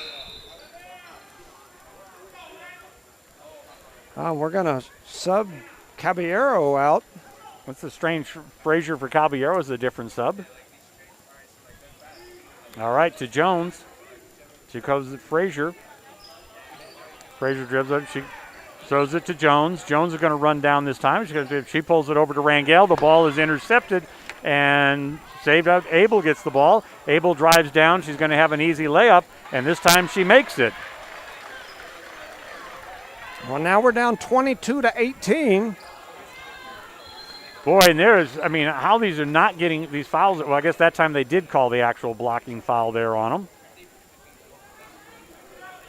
So that's just, instead of a shooting foul, the big difference is when they get fouled, they're going to the line. When we foul, they're just possession fouls. Yeah, I don't know what the heck this. Yeah, so Patron is in the game now for Jones. Yeah, we've taken Kendra Caballero out, our point guard. Now we've taken Chloe out, the other point guard. Yep. And so there's 2:40 remaining here in the third. It's 18-22. And again, we keep going down, and the ball is stolen away. Guards. It's that same thing that we're trying to do over and over and over, and we've got to make an adjustment. 18-22, 2:27 remaining. we throw it again. We throw it away again. I mean, we've seen at least 10 turnovers in this quarter already. And it's a good thing Abel doesn't seem to be able to drive down. And, yes, that time she finally, it's not the first time she's done that, but she finally gets called for a travel. So now we got Clarissa Patron in the game to Rangel. That ball's almost intercepted. And she has it stolen away from her. And so Edwards is going to steal that ball away and turn it into another point. So now they're down by 6 as we have another turnover. And, well, Rangel drives down. Her shot is no good, and the turnover goes right. And now they get back again, so Green shows her shot is up and no good. The ball's off to Nieto. And, well, that time looks like the ball's going to go back over the Cardinals. As Rangel has no control and just throws the ball away instead of shooting, and now they're taking her out. Okay, this is a different lineup that we've seen all season. And they almost steal that inbound. Yeah, they did steal the inbound pass. We touched it, and we're going to throw it back out. And we are just falling apart right here. Yeah, the turnovers. And Jow has adjusted to what we're doing, and they're getting in the passing lane, and we aren't making any adjustments. So 1:45 remaining in the third. And all right, so we got away with one there. That goes to Acosta. Acosta's shot is up and no good, and the rebound goes over to Frazier. And the ball on the ground here. And looks like finally we end up with Jasmine Martinez and Nieto there on the ground for a jump ball.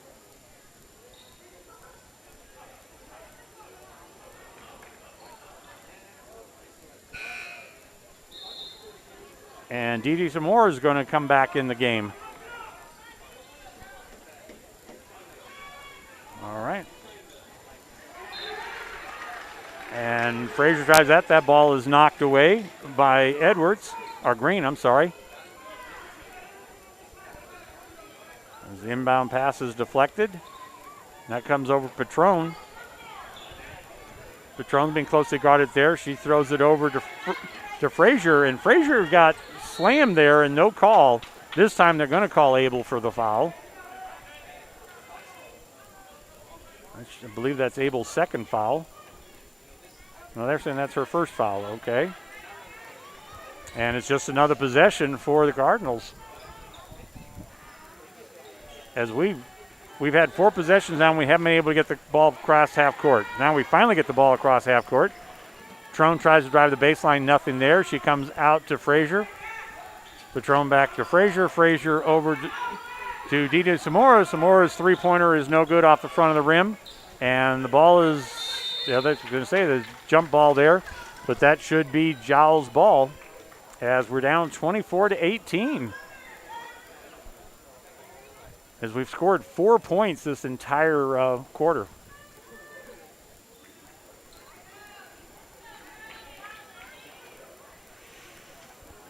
All right, brings the ball in there to Edwards. Edwards brings the ball down court across the timeline. And goes into Abel. Abel to Green. Green looks to drive around. She goes back over to Edwards. Edwards goes inside Nieto. And Nieto's going to be fouled there by Frazier. That'll be Frazier's first foul, and Nieto will be going to the line to shoot too. I said every time we foul them, they're shooting. Every time we get fouled, it's a possession foul. Mm-hmm. Wow, now they're going to bring in Maribel Lopez. So Nieto's shot, first attempt, is no good.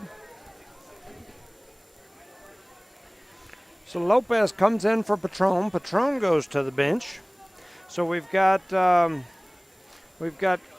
Jones, Kendra Caballero, Clarissa Patron, Rangel, all on the bench here.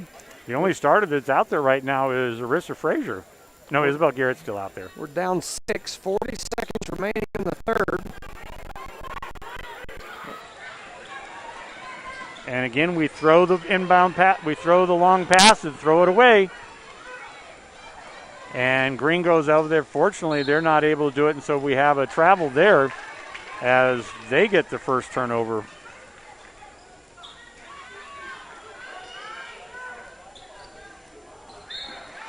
And we turn another one over there as Didi Zamora loses the inbound pass. And so the ball goes back over to Jowl. 27 seconds left here in the quarter. And the two-pointer is no good. Abel brings out, and her shot rebounds no good. Nieto gets the rebound, and her shot is up and in, and it's 26-18.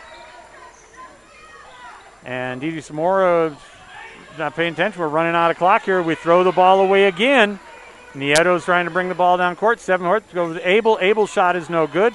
Rebound is knocked out of bounds, and it's going to stay with Jowl. 2.4 seconds left here in the third period, as we've turned the ball over 5 consecutive times here on our possessions. And it throws up a two-pointer and is no good.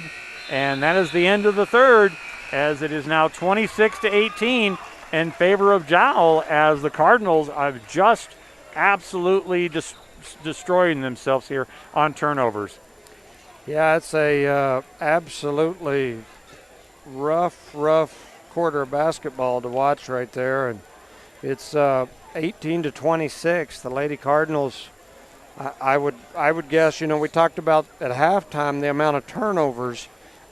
We made absolutely zero adjustments at halftime, and so Jowl made an adjustment. They're getting into that passing lane on our press breaker. They're doing the exact same thing on our little offense that we run over and over and over, and so they're getting in the passing lanes. And I would guess, and I'll go back and count them later, but I would guess that quarter we probably had 15 turnovers. And so if my calculations in my brain are correct, I would guess that we're probably sitting at 25-plus turnovers right now going into the fourth quarter. And so we just have got to make some adjustments, and if we don't, well, they've got 14 of. They've got 14 of their 26 points are from the free throw line. Yeah.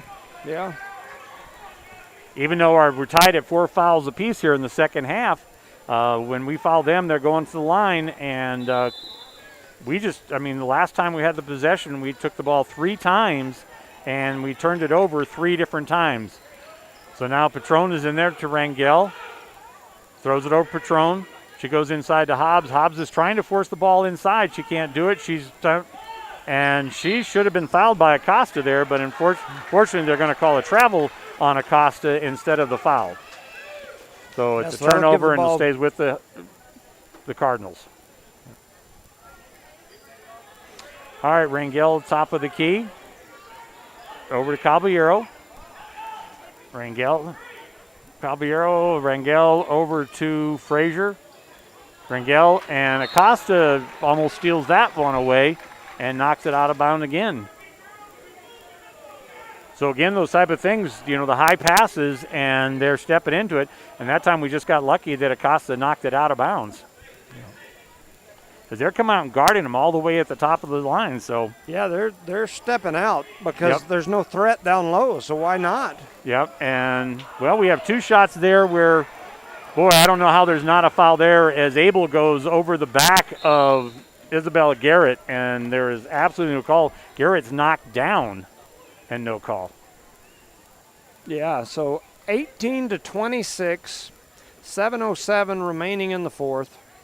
But you can't even say there, even though Garrett should have gotten the rebound there, we had 2 shots at the basket, and we didn't touch the rim on either one of them. Yep. Whoa. All right. Green goes to drive in. Green's shot is up and good, and so Green's going to drop in, and she's going to go to the line. And so another shooting foul for Jowl. Yeah, so that makes it 28-18.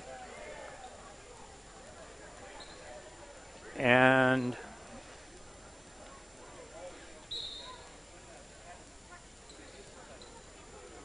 okay, they credit that foul to the wrong team there. So 6:55 remaining here in the fourth. Eunice trails 18-28. We're getting taken out to the woodshed and getting a beating right now. Yep. Jowl at the line. They missed the free throw there to miss the end of that 3-point play. Chloe's back in the game, throws it over to Oh, man, that was close. Rangel smartly there pulls up and jumps in the air.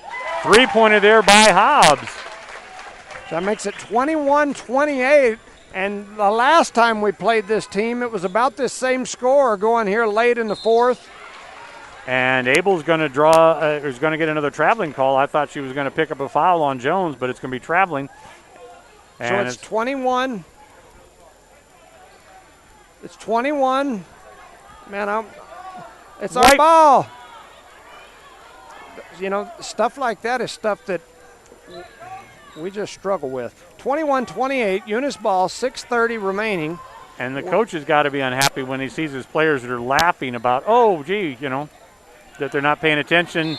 And Hobbs throws that one away.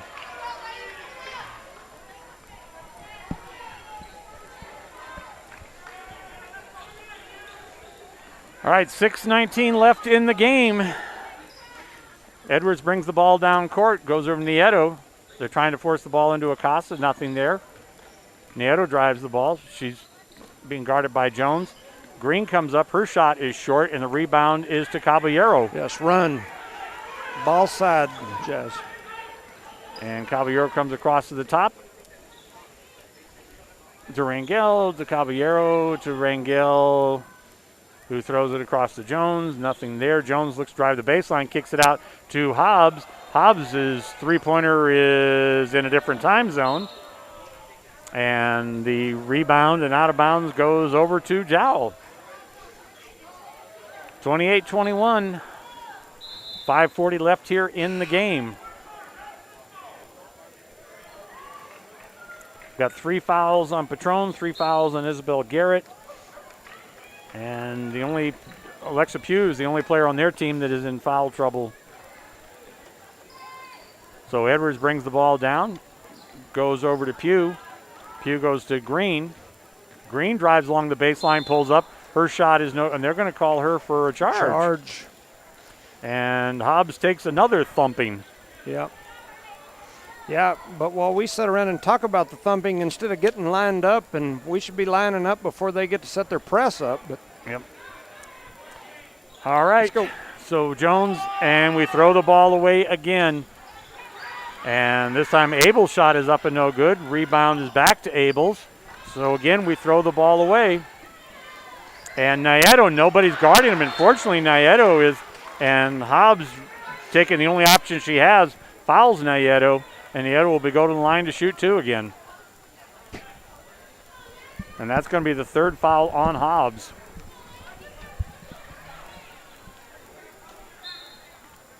Oh, they're just saying it's out of bounds, so they don't get. Up. All right. Up. Nieto goes in, and Abel around Caballero and scores 30-21 now. As Caballero drives, the ball is stolen away from her by Green, stolen back by Hobbs, and now we got a jump ball on the ground. Are we going to get a foul call? Not sure. Yeah, we're going to get a foul call. Who's the foul going to be on? So the foul going to go on Green, 13. Oh, I'm sorry, Edwards. That's her 3rd foul. 6 fouls each. 4:49 left here in the game. Whew. Caballero sets down. Hobbs sets down. And Jasmine Martinez is in the game now. All right. And the ball is knocked away again. This time, unfortunately, Garrett's able to get it back. Rangel goes it, and okay. So it must have been a foul away from the ball there because Rangel. They called a backside foul on Isabella Garrett for that screen. That's what they called there. And that's Garrett's 4th foul. Yeah. So 4:30 remaining here in the game, 21-30. And nobody's guarding Abel there. And Nieto should have gotten her 4th foul that time and didn't pick it up. And so here comes Frazier down the court. She tries to go inside of Garrett. Garrett, nothing there. Garrett goes over to Jasmine Martinez, and she gets it up and in. 30-23. And now we've just got to push the pace. We're going to go back and stand in a half-court offense or defense. And we've got to push the pace now. And Rangel's going to get called for a foul there. And that's going to put us, they're in the bonus now. Second foul on Rangel. And they're, huh? All right. Hey, push the ball up the floor. Quit walking the damn ball up the floor. Push it. All right, so they're going to go to the free throw line here again, and that's Fernandez going to the line now. And she can be, and her shot is no good. The rebound comes off to Hobbs. Hobbs got a breakaway from, that's Frazier, and she has the ball stolen away from her. She had a leading player there and didn't go it. And oh my God, and here they go down the court, and going to be no play, and they're going to call a charge or a foul. So there's going to be another foul on the Cardinals, a shooting foul. And that foul is on Ashley Castillo, her first. So 3:41 remaining here in the game. Eunice trails by 7. We're still walking the ball up the floor. That last time in transition we went, but we're still walking the ball up the floor on offense. We're trailing by 7. Edwards' goes first to the shot is line up and no misses good. The first of the 2-shot foul here. They'll get to shoot one more here. Eunice trailing here in this fourth quarter. And she gets out. There's her next shot, and she knocks it the second falls one in. down.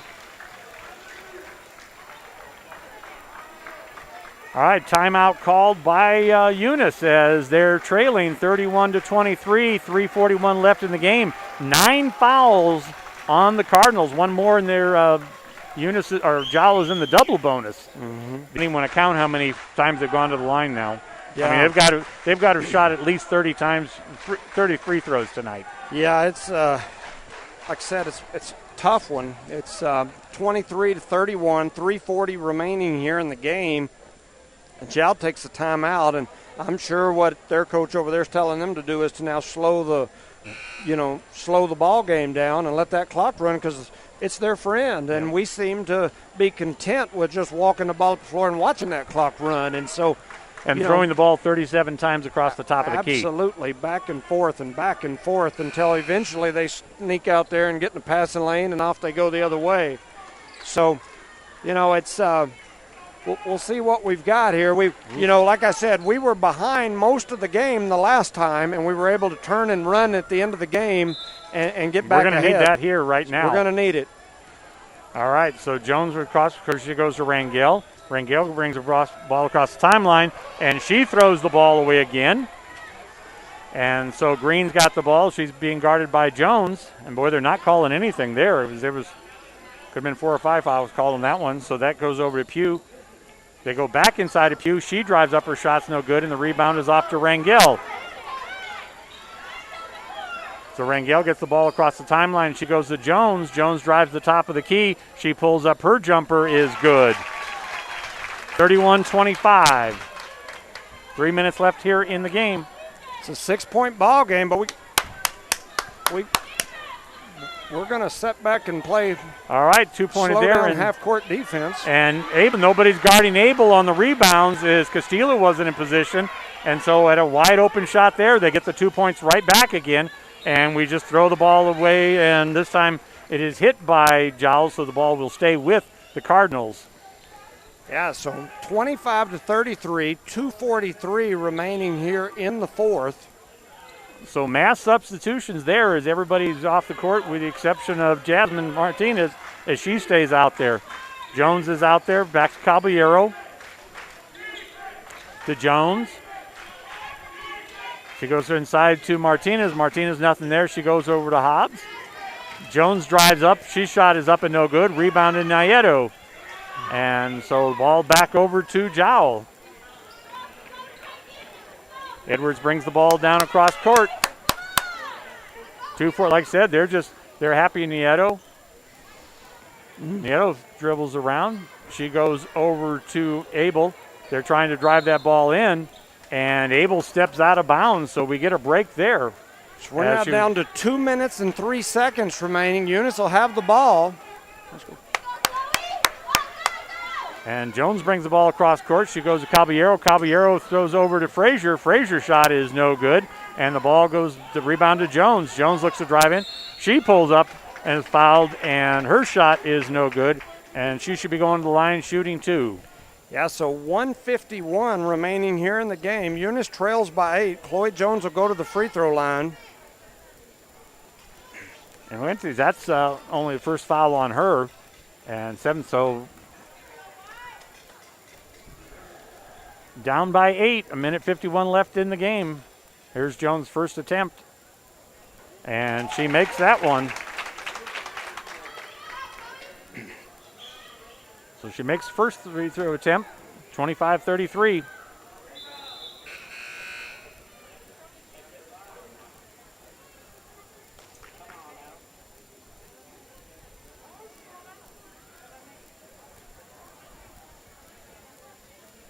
Wait a second. They're saying that foul's on 23? So that's 5 on her. On Pugh. So Pugh fouls out. So they had it put to the wrong player that time. So 23, that's Pugh. So she fouls out.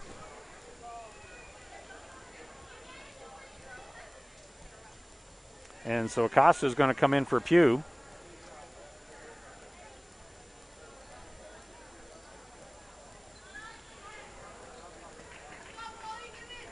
All right, so they didn't have that right, so that foul was on Pugh, and so now Jones will go in to shoot the second one here. And Jones' shot is no good. The rebound is off to Green and Arbiana, and nobody picks her up at the timeline, so it goes over to Edwards. Edwards buries that as she is wide open, as there's nobody defending her, even close to her.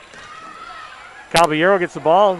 Knocked away. Hobbs gets it, throws it over to Frazier. Frazier's shot is up and in. 35-27, back to an 8-point lead. And timeout here for the Cardinals. So 1:27 here remaining in the game. Eunice trails 27-35, so we're down 8. We just, we've sped that pace up the last few seconds and been able to cut it to within 6 a couple of times, but just haven't been able to get any closer than that. Well, it's the defensive breakdowns there. I mean, you see, Abel standing there wide open on that one, nobody around her at all. She takes 2 steps, runs it in. Yeah. Well, you've got some kids on the team that are out trying to pressure and some that are standing back in our little half-court, no-pressure defense that we typically run the first 3 quarters of every game.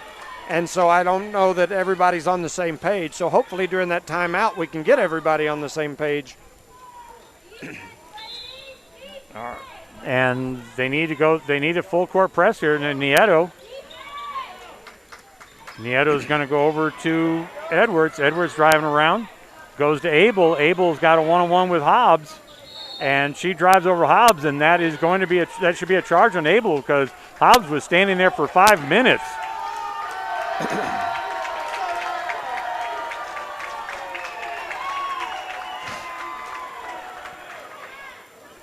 I mean, there couldn't be anything but that. I mean, Hobbs was standing there for 3 minutes before she ran into her, so that has to be a foul on Abel.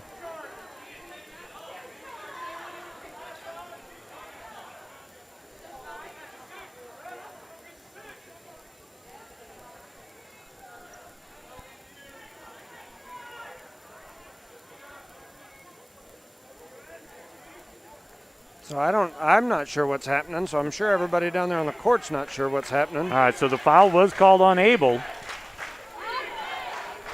And let's go. Go. All right, Jones across court. She goes to Martinez, and Martinez loses the ball out of bounds. So another turnover. And I think we're probably getting close to 40 now, Judge. Yep. Yeah, it's just. And unfortunately for the Cardinals, this is the end of the season for them if they don't win this. Yeah. And so Frazier kind of runs her player out of bounds there with both hands. So they're going to be going to the line shooting 2 anyways because they're in the double bonus now. So a minute left in the game. They're down by 8. And 1:02 remaining here in the game. Late in the fourth, 35-27. Jal going to the line here. They missed the first. Edwards misses the front end of that one in the double bonus, so they're every foul now they're going to get 2 shots.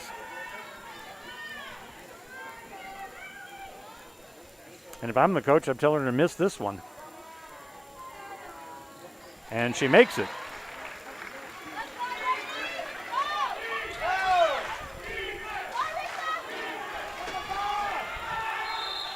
And turnover on the inbounds pass there, and ends up with a jump ball. And with sides of possession arrow, we have a timeout by Jowl. Yeah, I don't even know whose ball it is. Well, they may have called a timeout, and it may still be Jowl's ball while Abel's laying on the floor and didn't get tied up. Good, yeah. So I think the possession arrow is still showing Jowl, so I think it's going to be Jowl's ball. Yeah, you're probably right. Coach Wisely over there called the timeout before anybody could get hands on that ball where she was laying on the floor.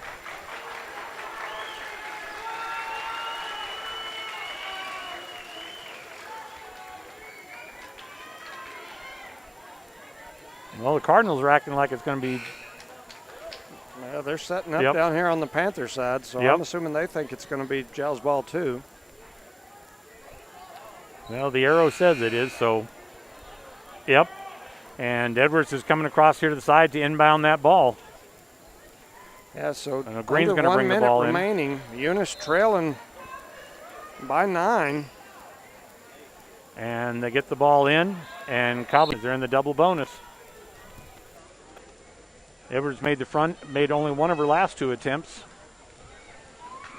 She can make this a 10-point lead, 52 seconds left in the game. And she makes the first one. So that makes it a 10-point lead. 51 seconds left. Yep, makes it a really rough position for the Lady Cardinals here at this point. And she makes both of them, so that's an 11-point lead with 50 seconds. Jones brings the ball down court to drive, and we're going to have a foul there on somebody on Jowl's side, and it's going to be 1-1. And that is on Edwards, her 4th. 44 seconds really doesn't matter at this point. Jones a chance of shooting 1-1. The Jebbles. There's her first shot, and she makes it. Back to a 10-point game, 44.4 seconds left. And fortunately, the Cardinals are going to have to foul.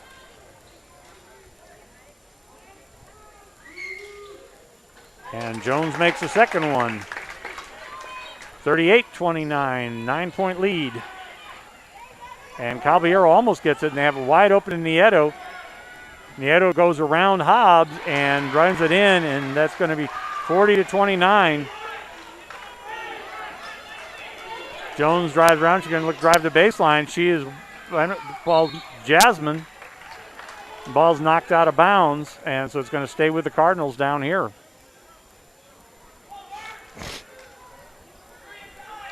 I know Hobbs wanted to take another charge, but at some point there you got to move and actually defend. All right, Caballero in the corner for a three-pointer. It's no good. Rebound is a jump ball. And so the possession area will go back over to Jowl. So Jowl will get an opportunity to inbound again. 19.6 seconds left. They're leading by 11.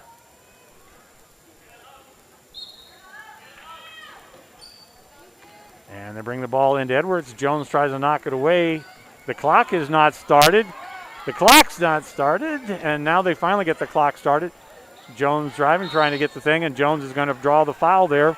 And Edwards is going to go to the line to shoot again.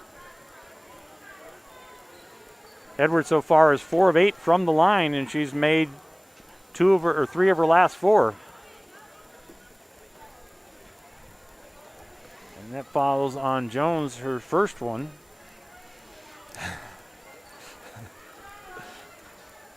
And so Edwards now a 5-9 from the free throw line. 11-point lead, 7 seconds left on the clock. Yeah, so, this is a bad spot for the Lady Cardinals for dang sure. She makes the second, so now Eunice trails.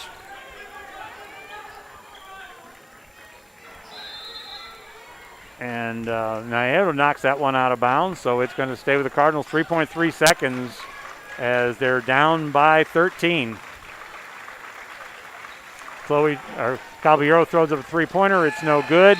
And that is the game as the Cardinals lose tonight, 42-29. Just couldn't come back over the number of turnovers that they had tonight. I mean, there's not much else you can say about it. As we talked about it before the game, and I would not be surprised when you go back and do the stats on this game that we're probably close to 50 turnovers just in this game. Yeah, I'm guessing somewhere in the neighborhood of 40.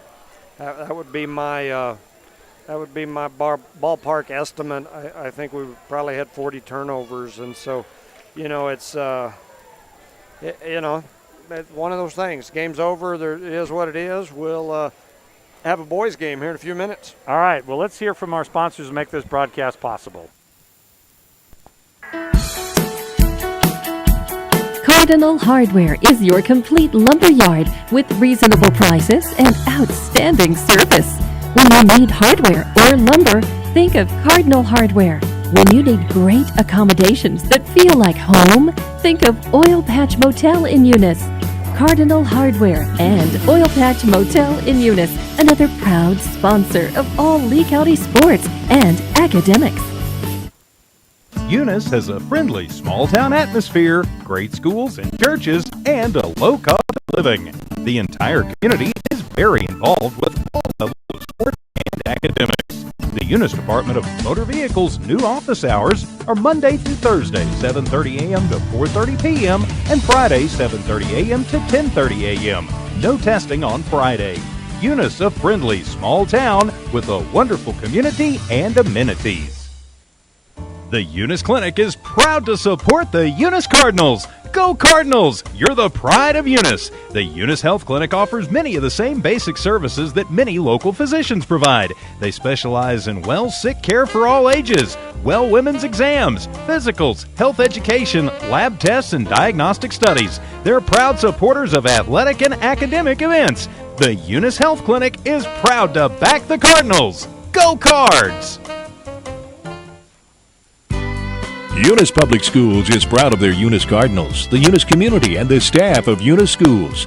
Eunice Public Schools has anchored itself as an integral part of the Eunice community and takes school safety very seriously. Eunice Schools have continually provided a quality education for the students of Eunice through good times and bad. The Eunice School District appreciates the Eunice community, and they're proud of their Eunice Cardinals. Eunice is on the move. Are you ready? Eunice Pump and Supply has been around for over 30 years and is excited to continue their services to the community. They take pride in their employees and their hard work and dedication, and most importantly, take pride in the youth of Lea County.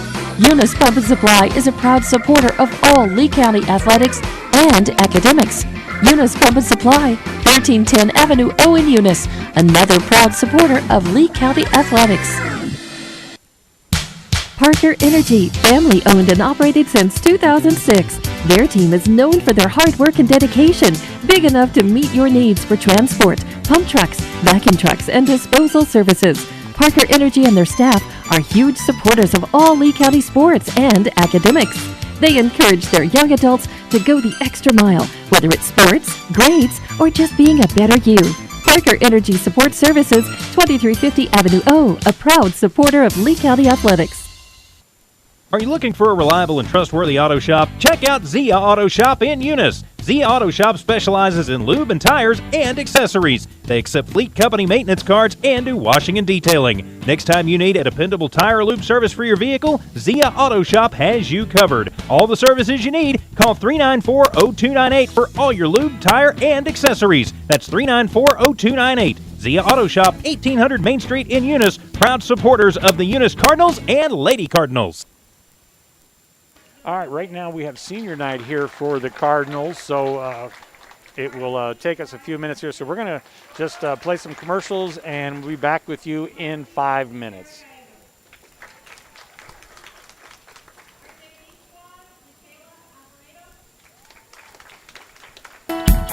Cardinal Hardware is your complete lumber yard with reasonable prices and outstanding service.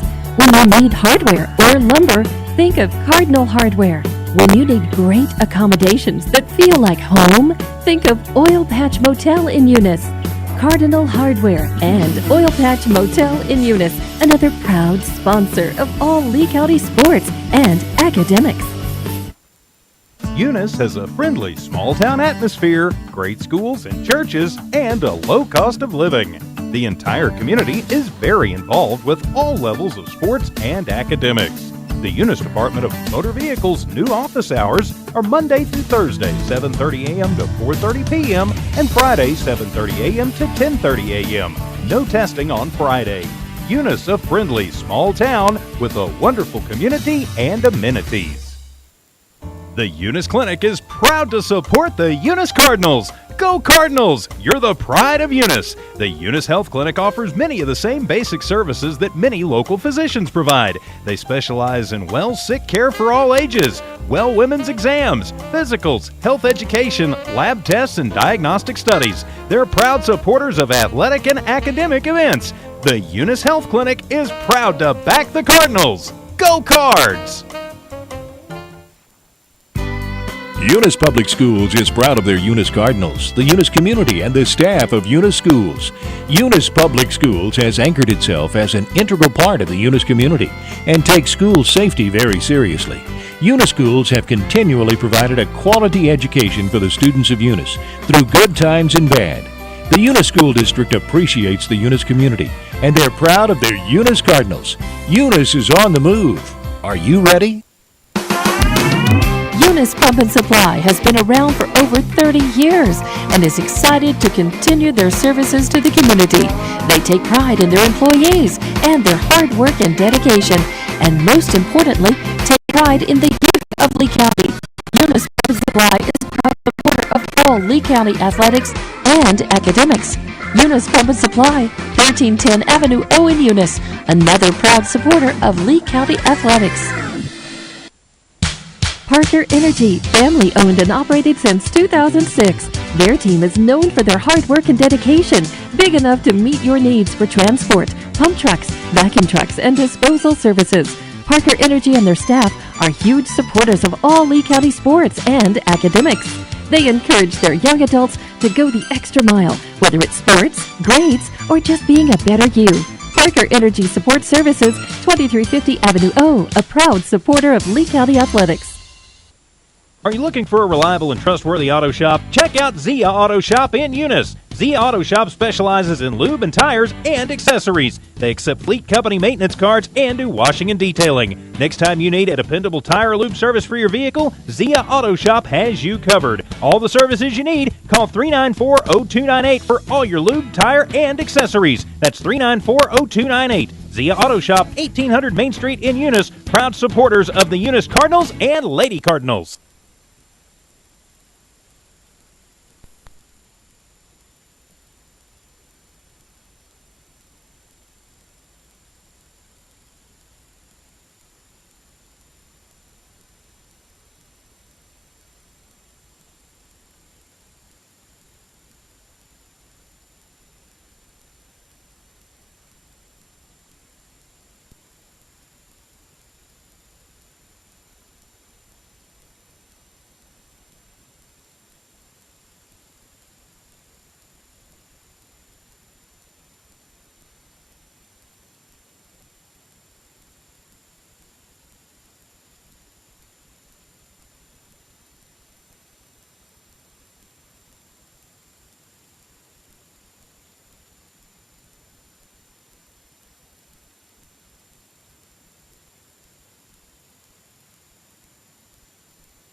sports, and academics. All right, they're still going through seniors night here, so we haven't started the warm-up for the boys yet.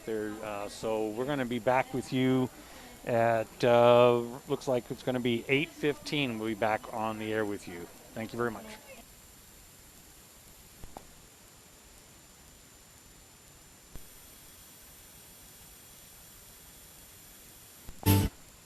Eunice has a friendly small-town atmosphere, great schools and churches, and a low cost of living. The entire community is very involved with all levels of sports and academics. The Eunice Department of Motor Vehicles' new office hours are Monday through Thursday, 7:30 a.m. to 4:30 p.m., and Friday, 7:30 a.m. to 10:30 a.m. No testing on Friday.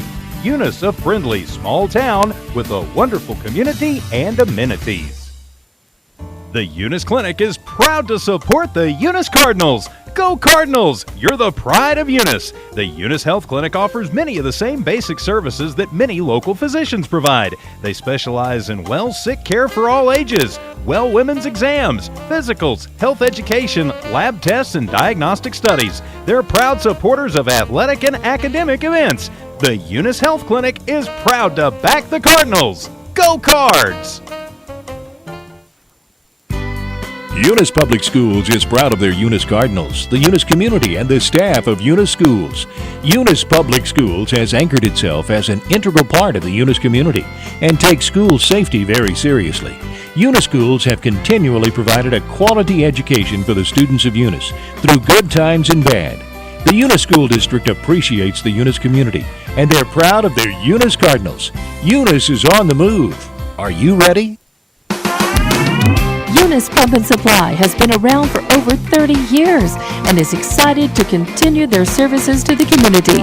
They take pride in their employees and their hard work and dedication, and most importantly, take pride in the youth of Lea County. Eunice Pump and Supply is a proud supporter of all Lea County athletics and academics. Eunice Pump and Supply, 1310 Avenue O in Eunice, another proud supporter of Lea County athletics. Parker Energy, family owned and operated since 2006. Their team is known for their hard work and dedication, big enough to meet your needs for transport, pump trucks, vacuum trucks, and disposal services. Parker Energy and their staff are huge supporters of all Lea County sports and academics. They encourage their young adults to go the extra mile, whether it's sports, grades, or just being a better you. Parker Energy Support Services, 2350 Avenue O, a proud supporter of Lea County athletics. Are you looking for a reliable and trustworthy auto shop? Check out Zia Auto Shop in Eunice. Zia Auto Shop specializes in lube and tires and accessories. They accept fleet company maintenance cards and do washing and detailing. Next time you need a dependable tire or lube service for your vehicle, Zia Auto Shop has you covered. All the services you need, call 394-0298 for all your lube, tire, and accessories. That's 394-0298. Zia Auto Shop, 1800 Main Street in Eunice, proud supporters of the Eunice Cardinals and Lady Cardinals.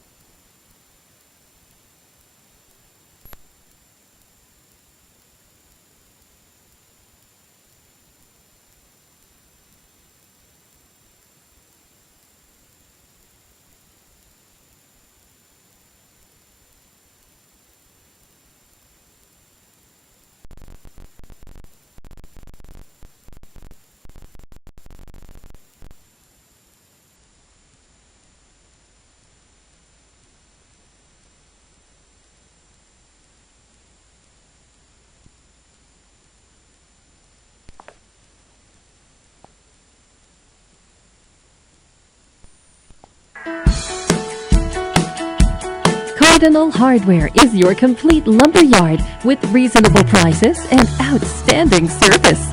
When you need hardware or lumber, think of Cardinal Hardware. When you need great accommodations that feel like home, think of Oil Patch Motel in Eunice. Cardinal Hardware and Oil Patch Motel in Eunice, another proud sponsor of all Lea County sports and academics. Eunice has a friendly small-town atmosphere, great schools and churches, and a low cost of living.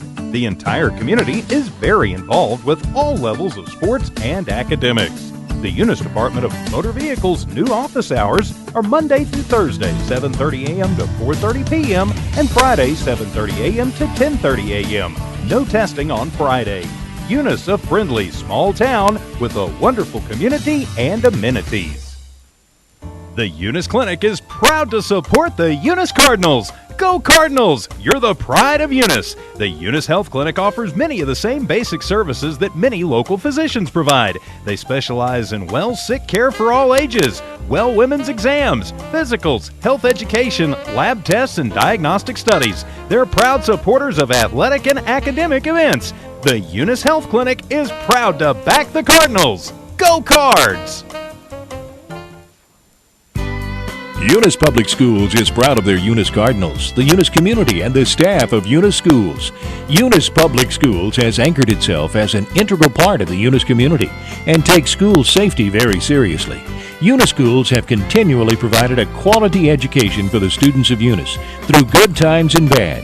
The Eunice School District appreciates the Eunice community, and they're proud of their Eunice Cardinals. Eunice is on the move. Are you ready? Eunice Pump and Supply has been around for over 30 years and is excited to continue their services to the community. They take pride in their employees and their hard work and dedication, and most importantly, take pride in the youth of Lea County. Eunice Pump and Supply is a proud supporter of all Lea County athletics and academics. Eunice Pump and Supply, 1310 Avenue O in Eunice, another proud supporter of Lea County athletics. Parker Energy, family owned and operated since 2006. Their team is known for their hard work and dedication, big enough to meet your needs for transport, pump trucks, vacuum trucks, and disposal services. Parker Energy and their staff are huge supporters of all Lea County sports and academics. They encourage their young adults to go the extra mile, whether it's sports, grades, or just being a better you. Parker Energy Support Services, 2350 Avenue O, a proud supporter of Lea County athletics. Are you looking for a reliable and trustworthy auto shop? Check out Zia Auto Shop in Eunice. Zia Auto Shop specializes in lube and tires and accessories. They accept fleet company maintenance cards and do washing and detailing. Next time you need a dependable tire or lube service for your vehicle, Zia Auto Shop has you covered.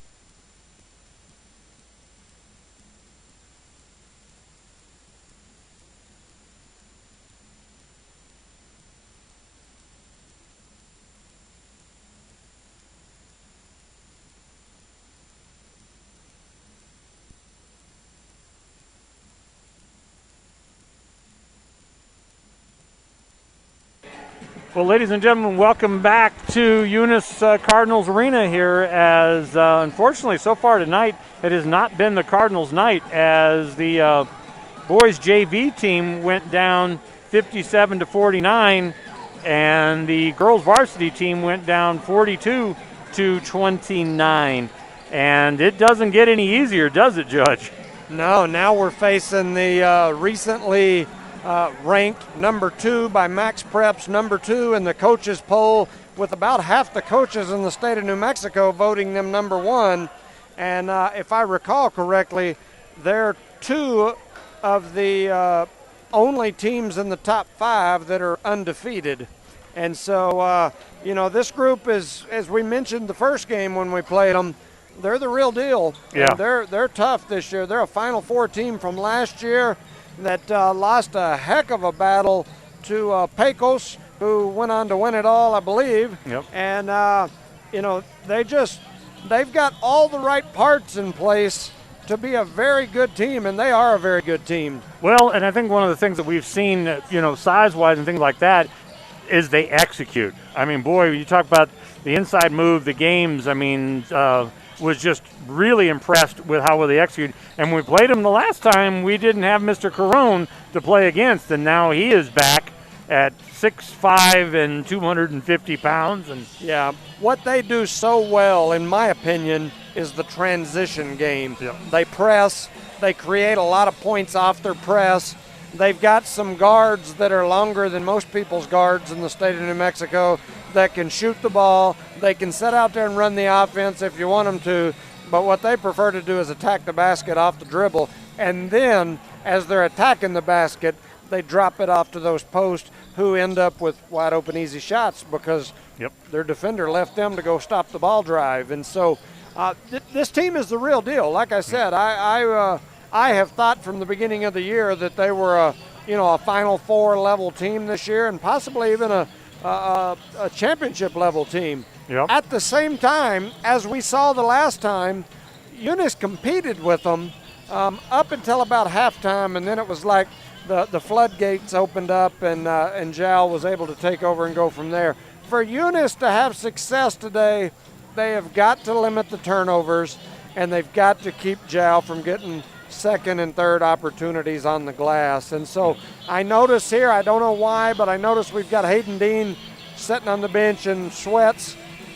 Well, he's actually in jeans. Yeah, I don't see Julius Woods out there. I know that he's supposed to be out, I believe, sick. And so that's two of our, older guards on this team that are out. That's going to hurt. But at the same time, I think this Eunice Cardinal team can compete. They've just got to do a lot of things right in order to be able to compete. Yeah, well, last time we lost by 28 points. Yeah. And you're right. I mean, it was at halftime, it looked like, hey, this is going to be a game. And by the time the third quarter, as they said, well, it was a game for a half. Yeah, I think you're right. Jal comes into this game 10-0, 7-0 in district play, ranked number 2 in the state on both the coaches and the other polls. They've got wins over Eunice 69-41, Loving 65-22, Dexter 63-28, Tatum 47-26, Hagerman 66-41. If you look at these, they beat Loving the last time by 50. They beat Tatum by 50. And the only close game they've had all year was Hagerman at Hagerman this past week. And from what I understand, it was a very rough, ugly, physical battle with not much called. And Hagerman hung around and was able to keep it within 10 most of the game. Yeah, I think they just lost by 9 is all. 9, yes. Yep. And so with the exception of that game, they've pretty much just destroyed They've had their everybody. way with everybody they played. And we've seen Hagerman. We know that their boys' team is a decent team, as is Tatum's. Yeah, both of those teams are legit basketball teams. Yeah, and they beat Tatum by almost 39. Oh, wow. Yeah, it was bad. Yeah, 73-24. I mean, that's. Yeah. And it gets a solid team. Yeah, that's 49 points, I think, if my math isn't very good, but that's almost 50. Yep. That's what I'm saying. They've beat everybody they've played this year, including Hagerman, by 50 or close to it at some point during the season.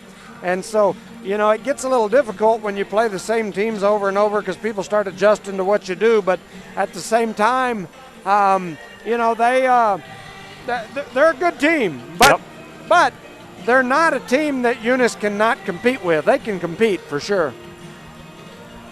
Well, we've got about 11 minutes here before game time, and so we're hoping that this game here, that we can keep the game close. Like I said, during the last game, the game was close up until halftime, but by the time the third quarter was over, the game was out of hand. And so I think for tonight, if they can just keep this game close and stay within striking range, it will be a big accomplishment for the Cardinals team.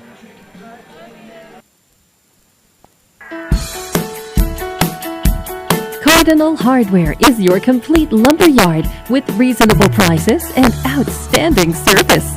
When you need hardware or lumber, think of Cardinal Hardware. When you need great accommodations that feel like home, think of Oil Patch Motel in Eunice. Cardinal Hardware and Oil Patch Motel in Eunice, another proud sponsor of all Lea County sports and academics. Eunice has a friendly small-town atmosphere, great schools and churches, and a low cost of living.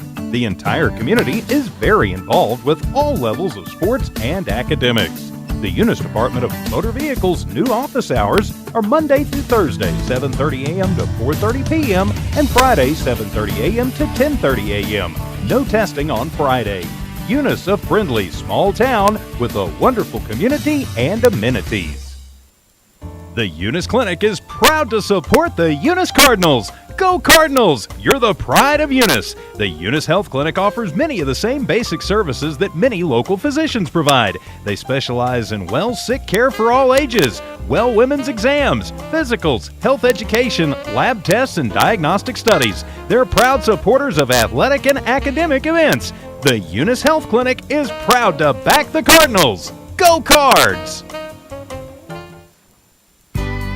Eunice Public Schools is proud of their Eunice Cardinals, the Eunice community, and the staff of Eunice Schools. Eunice Public Schools has anchored itself as an integral part of the Eunice community and takes school safety very seriously. Eunice Schools have continually provided a quality education for the students of Eunice through good times and bad. The Eunice School District appreciates the Eunice community, and they're proud of their Eunice Cardinals. Eunice is on the move. Are you ready? Eunice Pump and Supply has been around for over 30 years and is excited to continue their services to the community. They take pride in their employees and their hard work and dedication, and most importantly, take pride in the youth of Lea County. Eunice Pump and Supply is a proud supporter of all Lea County athletics and academics. Eunice Pump and Supply, 1310 Avenue O in Eunice, another proud supporter of Lea County athletics. Parker Energy, family owned and operated since 2006. Their team is known for their hard work and dedication, big enough to meet your needs for transport, pump trucks, vacuum trucks, and disposal services. Parker Energy and their staff are huge supporters of all Lea County sports and academics. They encourage their young adults to go the extra mile, whether it's sports, grades, or just being a better you. Parker Energy Support Services, 2350 Avenue O, a proud supporter of Lea County athletics. Are you looking for a reliable and trustworthy auto shop? Check out Zia Auto Shop in Eunice. Zia Auto Shop specializes in lube and tires and accessories. They accept fleet company maintenance cards and do washing and detailing. Next time you need a dependable tire or lube service for your vehicle, Zia Auto Shop has you covered. All the services you need, call 394-0298 for all your lube, tire, and accessories. That's 394-0298. Zia Auto Shop, 1800 Main Street in Eunice, proud supporters of the Eunice Cardinals and Lady Cardinals. All right, ladies and gentlemen, welcome back to the Eunice Gym as we've got about 7.5 minutes here before game time. Things were very delayed tonight as the girls team took quite a while. A large number of fouls and a large number of shooting fouls for the Jowl team there as they went to the line over 30 times tonight. So they delayed that game. And then senior night, so we're just kind of hanging out, waiting for the game to start. Any thoughts? I mean, we've been talking a lot because of the break. What do you think, Judge? Yeah, I think it's going to be a late night. It's maybe if these Cardinals can get out here and get ahead by 35, that might keep that clock running. We get out a little earlier, but hey, I'm ready for that one. The Cardinals up by 35. Yeah. Yes, I would watch that on. I don't care if it was a midnight game if they could get a 35-point lead. Yeah, I'd hate to see it happen the other way, but if the Cardinals could get up 35 and we could run this clock a little bit, we'd get out of here a little sooner. Yeah. You have these things like senior night and some of the other things that take place, and those things are important for these families to walk out there on the court one last time with their kiddos, and their kiddos to get to walk out there with their supporting cast, and so, those are big things, but they always make for long nights, and so. Well, especially after you have an essentially long game. Yes. And even that JV game and the boys' game earlier was longer than most games, I would say. So, I mean, you mix all those things together, and it makes for a real long night. So here we are. I mean, there's still 5 minutes, 45 seconds left on this clock for warm-up. And well, let's talk about the rest of the week. So tomorrow night, the boys are going to be making up games. So they have 5 games in 5 nights, or 5 games in 5 days. So tomorrow night they play host to Tatum, right? Off the top of my head, I don't know. So tomorrow you got night Tatum, you got Lovington on Thursday night. Actually, no, they got the night off because the Loving boys have canceled the rest of their season. So there's no game. I'm talking about Lovington.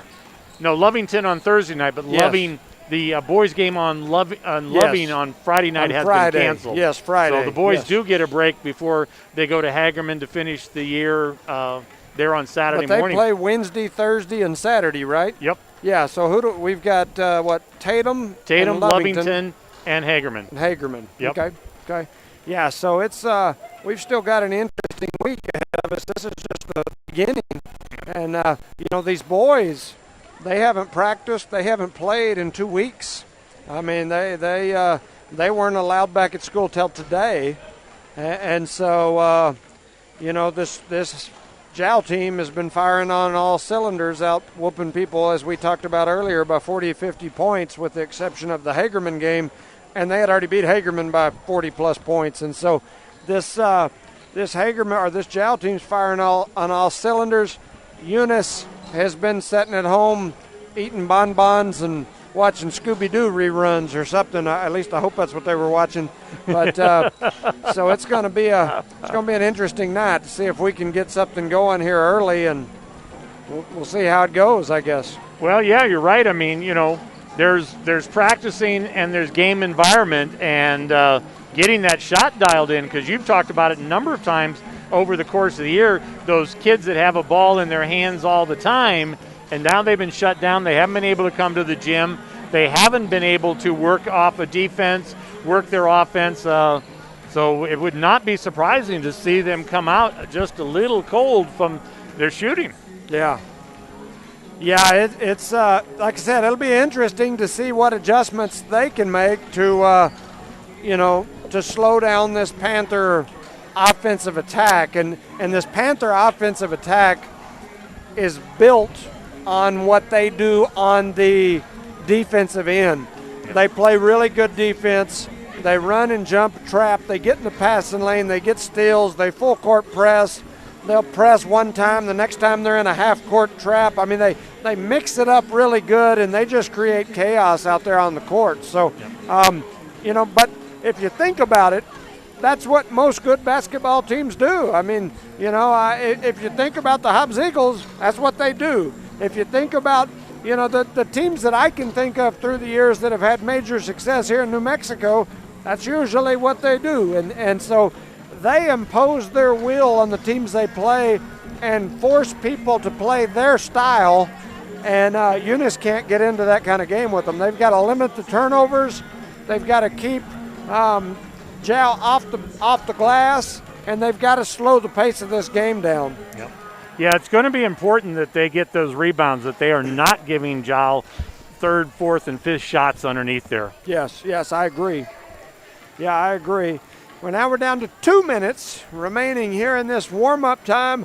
I was sure hoping that at about 2 minutes they'd go say the pledge or something, just so that they could go ahead and get it down. But it looks like they're going to run this warm-up all the way down to the end before they start any of that. They may not do it again, hopefully. Yeah.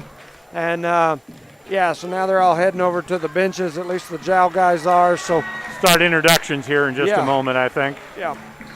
Well, we're in for an exciting game. I mean, the upside for the boys is if they could win tonight and on Saturday, they could finish league at 500. And I listened to an interview with their coach today, actually, on the radio. I don't know when he recorded it, but his statement was, we don't have a chance of going to the state tournament, but we've got a chance to continue to improve here late. So, and I think he's probably right. Well, they also have a chance to, that proverbial throw the fly in the ointment here. Yeah. So they could, they could really impact things with a victory tonight. Yeah, absolutely. Yeah. that would to JAL. I mean, JAL's cruising along right now, and if Eunice could pull off a victory tonight, that would change the whole complexion of JAL's season, who they would play, what their seeding would be in the playoffs. Yeah. And I'm guessing that unless they play some out-of-district game, I'm guessing this is the end of JAL's. Yeah. Because Saturday is the seeding selection show.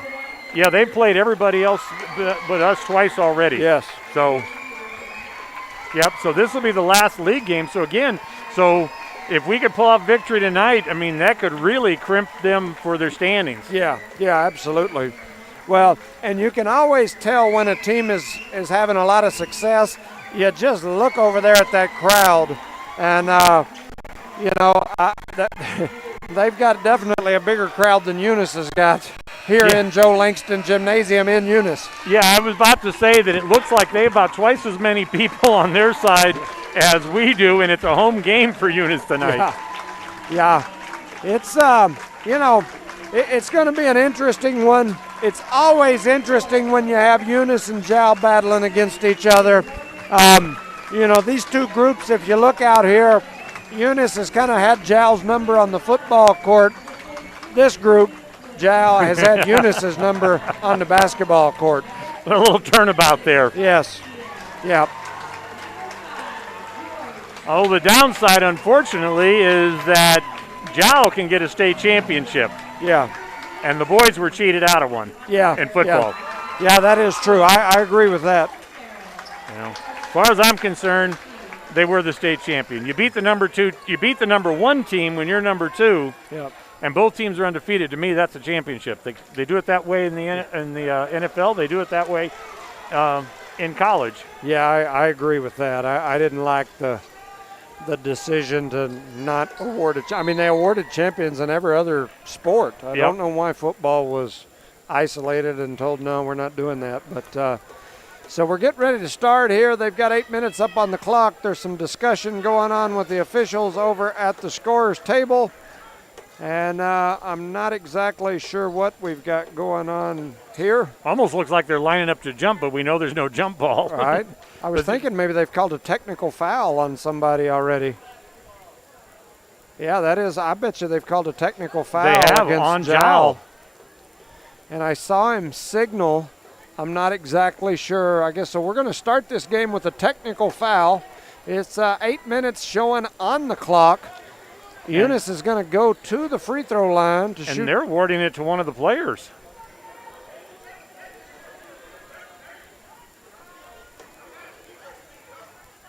They're putting that foul on one of the players, on number 12, Daniel Jones. Yeah, there's still a discussion going on, and I'm not sure what. I have absolutely no idea. I don't think anybody knows what's going on. The officials are arguing with the scorer's table. The scorer's table is arguing with Jal. Jal's coach came over and hollered some things, and then went back down and sat on the baseline. He's not the calmest person in the world anyways, as we know. No. and what's entertaining about him is he reminds me a lot of me when I was down there, because I had about his mentality, I guess. I've got a lot of respect for the man because he's definitely got a passion about what he does. Oh, and so the first one, and so we get our first free throw attempt, and that was Kevin Garcia, and he misses the first attempt. Here comes his second shot, and that is good. And so the Cardinals take a 1-point lead before the game even starts. The Cardinals with an early lead here. And let's hope it's not the jumped on Jal early, 1-0. Yeah. So here we go. Eunice really put them under the hammer now. Eunice going to inbound it on the sideline, and they throw it away, and Jal with the steal early. All right. It's coming to Cervantes, and they steal it back. So the Cardinals get it and bring it down court here. And who are they pulling up for? So Tercero's going in, and then the Cardinals get it. The Cardinals lose it out of bounds, so another quick turnover the other way. So we have 19 seconds gone, and we've had 3 turnovers. Yeah, and like we talked about before this game, Eunice can't have turnovers to be successful in this game. And not 2 in less than 20 seconds. Yep. All right. Look to bring it inside there. They bring it across there to Lujan. Lujan's shot is no good, and the rebound is off to Ovid. Ovid with a good rebound right there. And Ordeon Ferris goes down court, and he leads it off his knee and knocks it in. But I think that ball should stay with the Cardinals. Yeah, I think Jal ended up deflecting it out of bounds. So Eunice will get the ball back here on the side at the old 28-foot mark. Here on the left side as you're looking at their basket. And the Cardinals still got that huge 1-point lead. And looks like we're going to have a foul there. That foul's going to go against number 24, I believe, Josh Cervantes. Yeah, Josh Cervantes is the senior He's the leader on this team. He is the pulse, the heartbeat for this Jal Panther program. Okay, they've got some. Now they're saying that number 30 and Andres Lujan, and they're saying that's his second foul. No, that's not the case. All right, to get the ball in is George Ortega's playing points for night for him. And they steal away, and this time here, Josh Cervantes gets the ball. He goes end-to-end and misses his shot, but it looks like he's going to be fouled in the act of shooting and is going to be shooting too. Yeah, so we've had what seems like a long period of basketball here to run 1 minute off the clock, and it's only 1-0. Eunice still with the lead that they took before the game even started. Jal's going to go to the line. Cervantes steps to the line to shoot two. And Garcia gets that foul. Cervantes misses the front one off the front of the rim, so Eunice maintains the lead here. 1-0, 7 minutes remaining in the first quarter. I mean, amazing. 1-0 with a minute gone in this game. And he makes the second one, so that ties it up. And again, we're looking at the scores are all on free throws. We saw that a lot in the girls' game, is a ton of points on free throws as the Jal girls scored their first 6 points from the free throw line. All right, as you talk about that pressure, as they bring the pressure in there, and it's Ortega driving down, is into Ovid. Ovid's shot is up and in, and I thought they called a foul there, but they didn't, but Ovid gets that shot.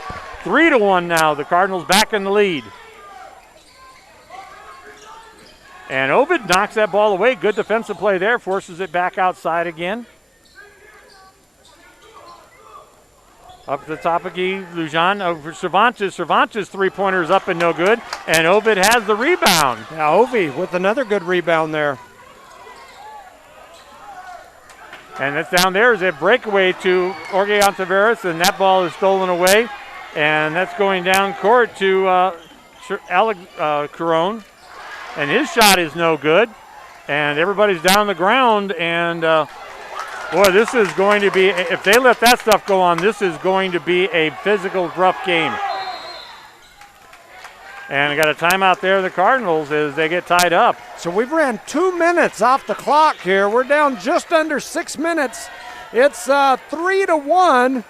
Eunice with the early lead here. They took the early lead on a technical foul before the game even started, and they've maintained that lead here. 3-1. And it has been a rough physical game already, and there has been very little called, even though you look up there and there's been 3 fouls that are up on the board, but it doesn't seem like much has been called. No, that's what I was just thinking. If this is the way this game is going to go, we're liable to see blood being wiped off the court. And we saw that what was that, up at Tatum? Yes. Where they actually had one of the players on the Tatum players was bleeding, and so we really don't want to see a game like that tonight. This game is going to be physical anyways. Yeah, Eunice and Jal's always physical, and this one's going to be physical, and if you let it be more physical, it'll get that way real quick. Yep. All right, Jorge's got the ball. He brings it down to Trucero. Trucero turns back over to Jorge. He pulls up for a three-pointer and buries the three. Jorge Ontiveros with a big three right there gives Eunice the lead 6-1 here early. All right, Cervantes out there to Galindo. Galindo goes over to Lujan. Comes back out to Cervantes. Cervantes looks and driving. He comes in. Oh, wow. Well, and Ovi had a big block right there in the middle. And it doesn't count. Cervantes stepped through with that Euro step move, and Ovi rejected the shot, but they called number 44, which is Marcus Trucero, with a block. They said he got him with the body before the block. Yeah, and it's an out-of-bounds play. I was like, what are they going to the line for? Now we're going to mass substitution here. So in comes Roger Carrion from the Jal Panthers, the Division I football prospect, 6'5", 250-ish. He's a big fella. He is a big guy. And so that ball comes out the top of the key. Galindo, it goes over the side. That's for Julio Cervantes.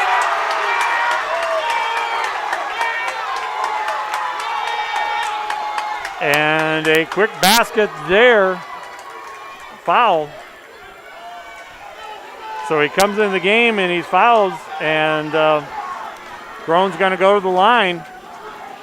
Yeah, Ovi got up that time too and had a good rejection, but they caught him with the body, so they called him for a foul there. That sends Roger to the free throw line, and he makes them pay by knocking down the first one. It's now 6-2, 5:10 remaining in the first.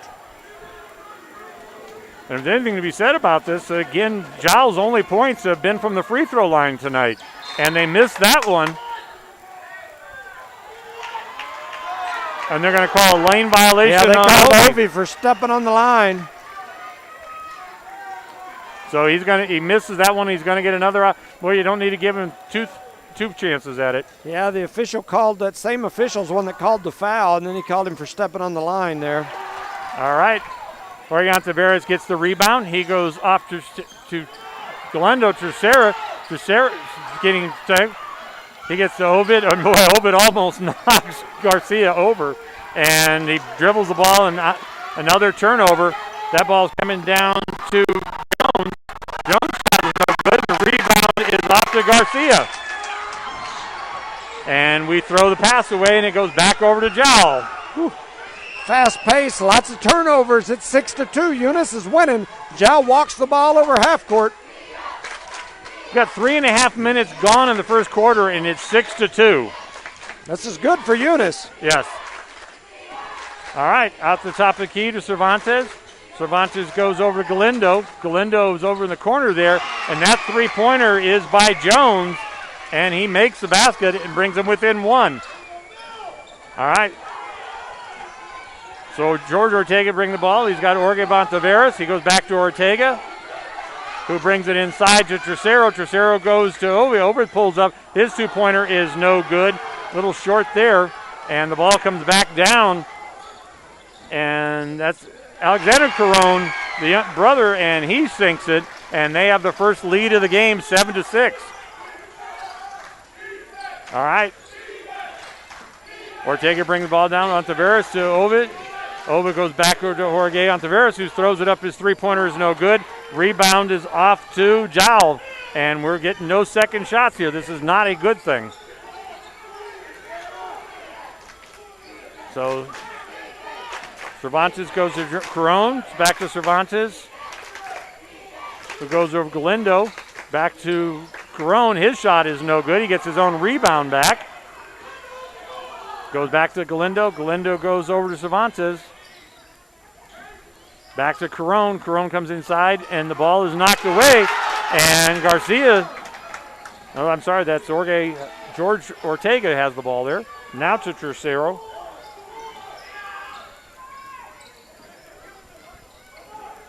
He's getting a block. He goes inside to Oregon Tavares. His little running jumper is no good.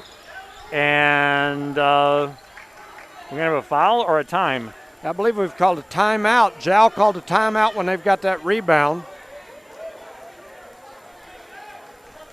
Yeah, I thought they were going to call Ovi for another foul right there, but then it was a timeout. Glad to see it was a timeout, not a foul. Yeah, it's 7-6. Eunice trails by one after holding on to the lead for over half of this first quarter.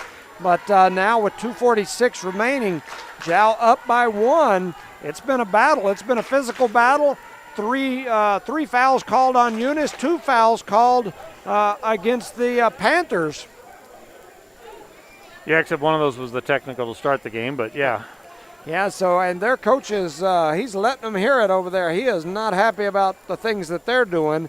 I don't think that in his mindset, a 7-6, 3/4 of the way through the first quarter was what he was expecting. So he is not happy with them. You can still hear him ripping them after they've been over there for almost the entire timeout getting ripped. Yeah, he's not the calmest coach that I've seen in the league this year. So he's one of those old-style fire and brimstone type of coaches that in college ball are getting replaced. Yeah, so 2:46 remaining in the first. Jowl's going to have the ball to throw the ball in, bringing it the length of the court. All right. The ball's to Galindo over to Cervantes. Over to Lujan. Back to Lujan. Back to Galindo. Goes for Cervantes, drives around. He goes up, nothing. He runs off Cervantes, Galindo, and there's the younger Carone. He follows it up and drops it in. And that's where they get those things, is those second shots, and they make them pay. And here's Oregon Tavares. He goes to Obi, and Obi makes his shot as he does a nice head fake there and then waits for the guy to go by and puts it in. Okay, that was like 3 steps, and okay. Yeah, they called a charge that time on Cervantes. Marcus Trocero got set, stood in the lane, and Cervantes got rid of the pass. Everything was good there, but his after momentum took him in, and they called him for the charge there. So it's 8-9. Eunice down by 1 after the step-through bucket and pump fake from Ontiveros there in traffic. So 2 minutes and 4 seconds remaining here in the first quarter. Eunice wants to talk about it. They take a timeout. Wow. I mean, I don't 8-9 and 6 fouls already. I mean, this is and there are so many things that have not been called that could easily have been called. Oh, yeah. Yeah, absolutely. It has definitely been a physical ball game, and it's been a back-and-forth ball game. I apologize to you viewers at home because I have left the camera pointed the wrong direction a couple times because they've been going back and forth so much I've missed a couple of swings in the camera. All right, here's Jorge, brings it in to Ortega. Ortega goes to Obi. Obi goes back over to Jorge Ontiveros. He brings it down to Ortega. Ortega's getting the ball knocked out of bounds, so it'll stay with the Cardinals. Yep, somebody's got to bring the ball in for you guys. Yeah, so 8-9, 1:53 remaining in the first. Trocero brings the ball out. He goes to Jorge Ontiveros. His ball is no good, and the rebound is off to Jowl. They've got a fast break there, and he's getting tied up, and he misses his shot, and the rebound goes over to Obi. That was Jacob Lujan that missed that thing, and now they have a quick turnover there, and there's the other Lujan. He goes down, and he's going to be fouled. And I think that's going to be by Jorge, isn't it? Yeah, Jorge Ontiveros there with the foul, and you know it was probably a good foul on Jorge's part because he was I think he was loading up, going to try to dunk it, and he's their guy that usually does that during the game, and so I think that he was getting ready to throw one down, and Jorge was able to get in there and get a block on that shot.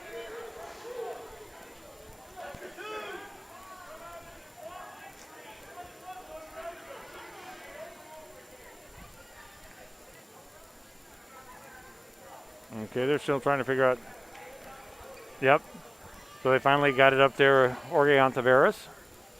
And he makes the first one. It's Andres Lujan. A 2-point lead now. So that makes it 8-10, 1:32 remaining in the first quarter. Jow will be back to the line to shoot another. And they bring in Roger Carone again. And here's the second shot, and he buries both of them, so it's a 3-point lead, which is the biggest lead of the game for either team.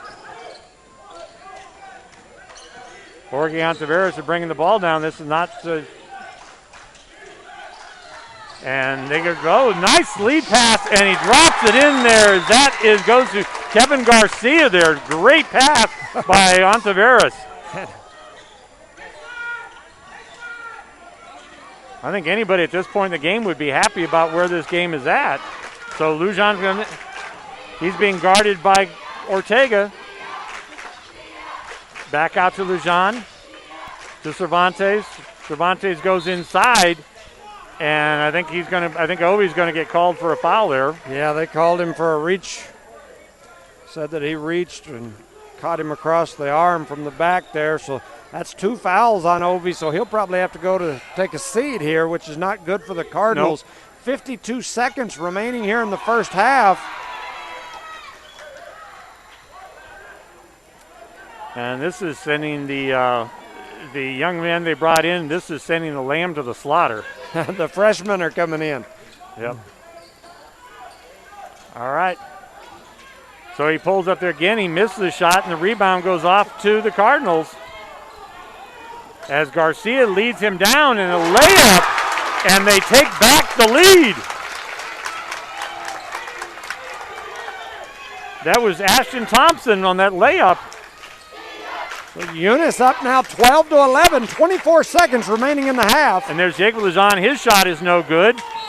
And the rebound, yes. I mean, that was Roger Carone was trying to say, I mean, that ball, there's no doubt that he hit that out of bounds. But he was playing for the call. All right. So Ortega brings the ball down court.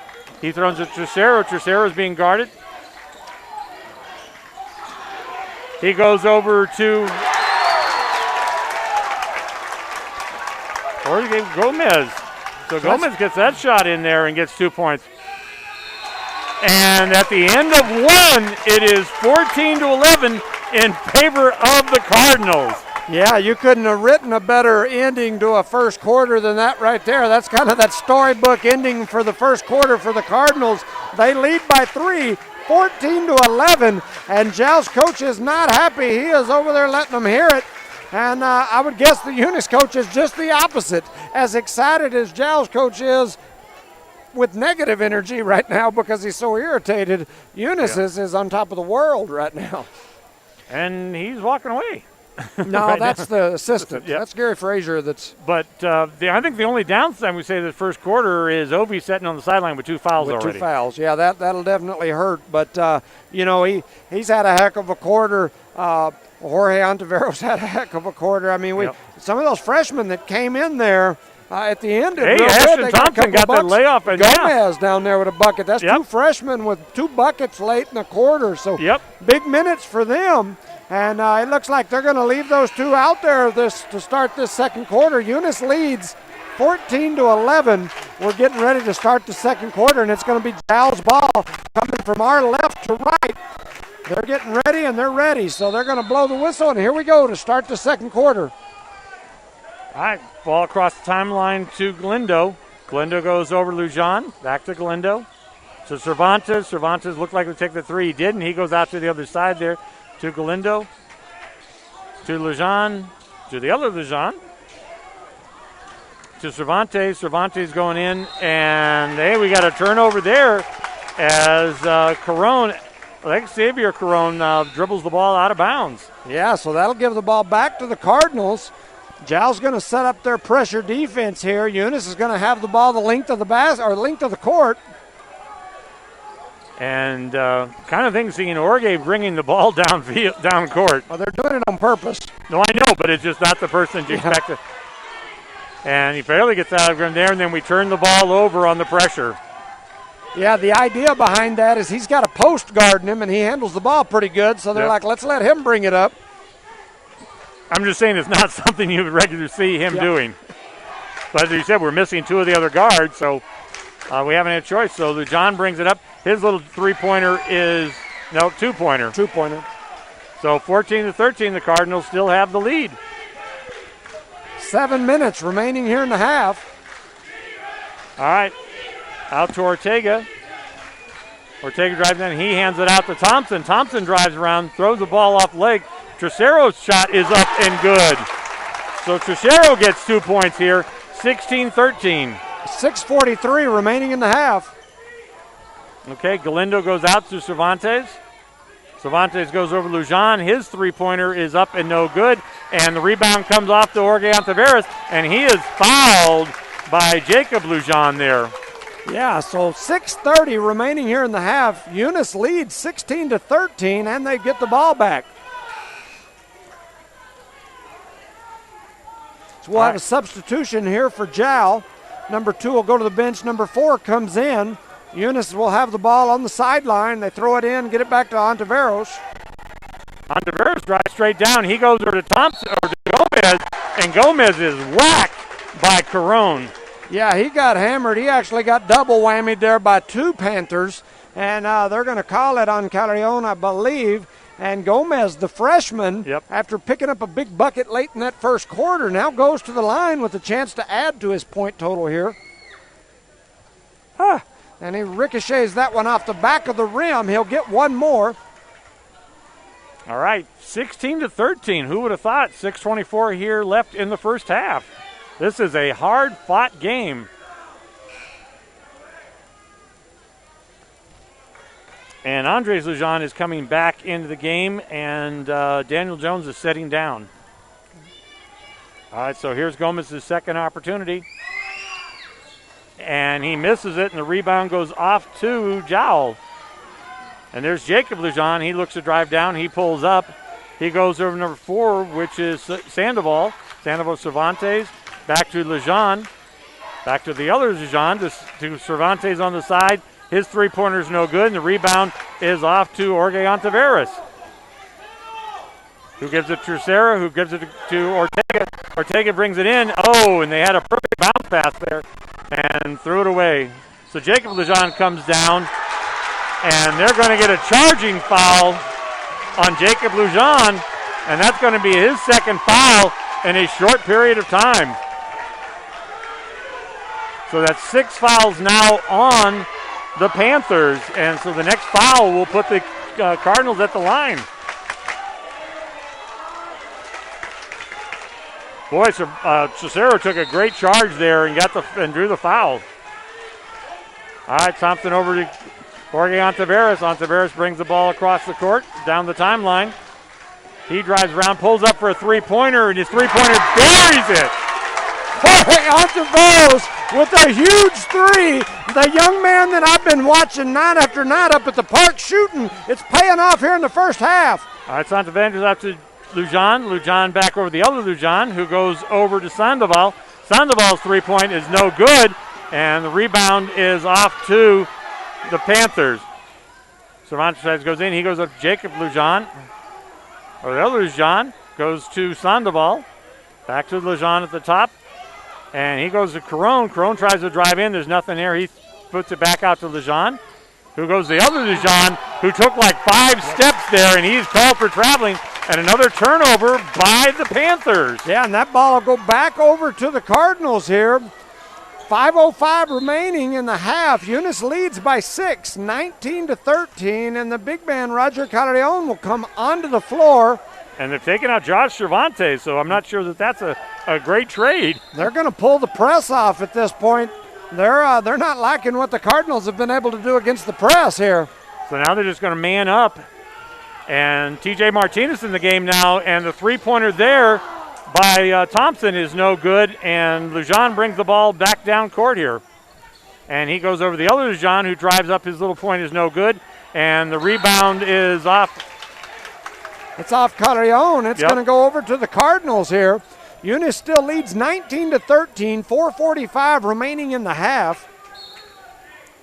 Eunice has pulled Jowl out of their press that they're so known for. Well, Orgeon Taveras brings the ball down. He brings it over to Ortega. Ortega goes to Martinez.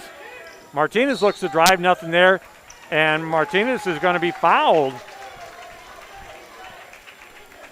And that should put Martinez, 7, so Martinez should go to the line to shoot 1-1. Yeah, he's going to go shoot 1-1 here. And that's Sandoval's first foul. That's 7 fouls on the Panthers. So T.J. Martinez, the senior, who was the state championship game, whatever you want to call it, bowl game hero, goes to the line here. Eunice up 6. He'll get to shoot. He misses the first. And the rebound goes off to Andres Lujan. He brings it down court. He goes back. He goes to Sandoval. Sandoval goes to the other Lujan, whose three-pointer is up and no good. And the rebound goes over to, and that's. Well, I got to tell you, the big guy is not having a great game. It's like 3 times he's knocked the ball out of bounds on a rebound. So 4:20 remaining in the half. Orgeon Taveras brings the ball back down court. It's a 6-point lead by the Cardinals. They got it out to Ortega. And his shot is up and no good. And the rebound this time goes off to the big guy. And this time to keep it in, Jacob Lujan brings the ball down court. He goes over to Sandoval. Sandoval looks to drive around. There's nothing there. He goes up to the other Caron. And he brings it inside to other. And so that's going to be a foul there. And he's going to be going to the line. The Roger Caron is going to go to the line. He is fouled. It was actually a really good job there by the freshman Gomez. I mean, he was pinned down low by Carrion, the 6'5", 250 D1 football prospect. And Gomez, the freshman, who probably weighs 125, 30 pounds. I mean, he's a long, lean kid. but he goes up and he commits the foul, but it kept from getting the easy points anyway. Yep. So Calderon sinks the first one of that, 19-14, 3:53 left here in the half. He'll go back to the line to shoot one more. And he knocks it down. Knocks that one. That makes it 15-19, 4-point lead by the Cardinals. And Jorge Taveras, he brings it over to Thompson. Thompson drives around. He goes to Gomez, back to Thompson. Thompson goes out to Martinez. And the ball is stolen away by Jacob Lujan, who goes down and makes the easy runner 19-17.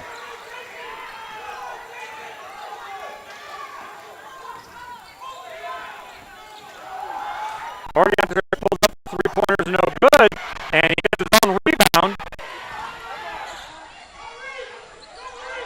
And they go up to Thompson, but a little bit of confusion there between Thompson and Gomez. Now Jorge goes back up. He drives in. His shot falls in as he's defended by 3 Panthers right there. Jorge Ontiveros is having a heck of a game. That's exactly what I was going to say. 3 minutes remaining here. And they go in bounds, and so they block it. And so Jorge Ontiveros, the time goes off his toe, and so it's a traveling call, and the ball will go back over to the Panthers. But still, they got the rebound and stopped him. 21-17, so the big guy got stopped. 2:52 remaining here in the first half. Eunice is up by 4. Jow will have the ball on the baseline out of bounds play. Andres Lujan brings it in. He goes to Cervantes, who goes across to the other Carrion, who goes back over to Lujan. His shot is no good. And the rebound is Cervantes. And Cervantes is going to... The referee from away from the thing is saying it's a foul, and the referee right underneath it is saying nothing. So Gomez picks up his second foul. Ooh. And yeah, that's a tough one there. Cervantes will go to the line to shoot 2. 2:43 remaining here in the half. 21-17. Eunice leads. And he misses the first one. Josh Cervantes goes to the line. The senior and leader of this Jow team misses the first free throw. He'll have another one coming here shortly once they get the substitution of Roger Carrion, who goes back over to the bench. Yeah, Daniel Jones back in for him. I don't think the coach is real happy with the big guy's play so far. And they missed both free throws, and the rebound goes off to the Cardinals. So Tercera's back in the game. He brings the ball across court. He's looking for help from Tercera. He gets out to Thompson. Thompson looks to drive around. He goes in deep to Gomez. Gomez's reverse shot is no good, and the rebound is bounced around by a whole bunch of people. Finally goes off to Galindo. Galindo brings the ball down court up to Jones. Jones looks to drive around. There's nothing there. He goes out to Cervantes, who goes to Carone, who goes across to Jones. Jones' three-point is no good, and rebound, well, for a second one off there. And then the follow-up by Carone, and he banks it. 21-19. And Thompson there, that's three-pointer by Martinez, no good. Thompson had a chance there, but he wasn't looking, and Gomez had his back to him. All right, Cervantes rolls around and his little reverse layup. He's a good basketball player. 21-21, 1:40 remaining here in the half. And now they got the full court press back on again. And Tercera brings the ball across court. Brings it over to Thompson. Thompson looks to drive around, nothing there. He goes back over to Tercera. Tercera goes inside to Thompson. His shot is no good, and the rebound goes back over to Jowl. Minute 18, and Cervantes brings the ball. Little drive, and he pulls it up, and it is good. 23-21. The Panthers take their first lead. I think their first lead in a while. All right. Tercera goes across to Martinez. Martinez's shot is up and in, and Martinez is going to draw a foul. And one, so he makes the basket and gets fouled. That ties the ball game up. Plus, it's going to send T.J. Martinez to the free throw line with the chance to give Eunice the lead with less than 1 minute remaining here in the first half. And that's the second foul on Daniel Jones, and the 8th foul on the Jowl Panthers, as there's 58 seconds left here in the half.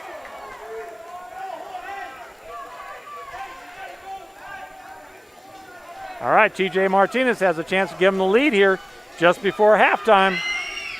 And he buries it. Cardinals up by 1, 24-23, 53 seconds left. Jacob Lujan goes out. He goes out to Cervantes, back to Lujan. The other Lujan gets the ball, drives it, is no good, and the rebound goes off to Martinez. Martinez goes over to Ortega. Ortega goes into Obi. Obi's back in the game. He goes out. He goes out to Garcia. Goes out. TJ Martinez's three-pointer is no good. Rebound goes to Jorge Ontiveros. Jorge turns the ball over to Cervantes, and they've got a 2-on-2 down there. He goes around. His shot is up and in, and he's going to draw the foul there as they take the lead back 25-24, and he has a chance to go to the line and one. Yeah, not much of a break in action there for several minutes, but with under 20 seconds to go, Jow has taken the lead by 1 here, and their senior, Josh Cervantes, will go to the free throw line with a chance to stretch this lead out. And he misses it, and the rebound goes off to, it's knocked out of bounds by Jones. So 17.5 seconds, and the ball will be the Cardinals' ball. They have a chance to tie this, actually to take the lead before halftime. They're back in the full court press.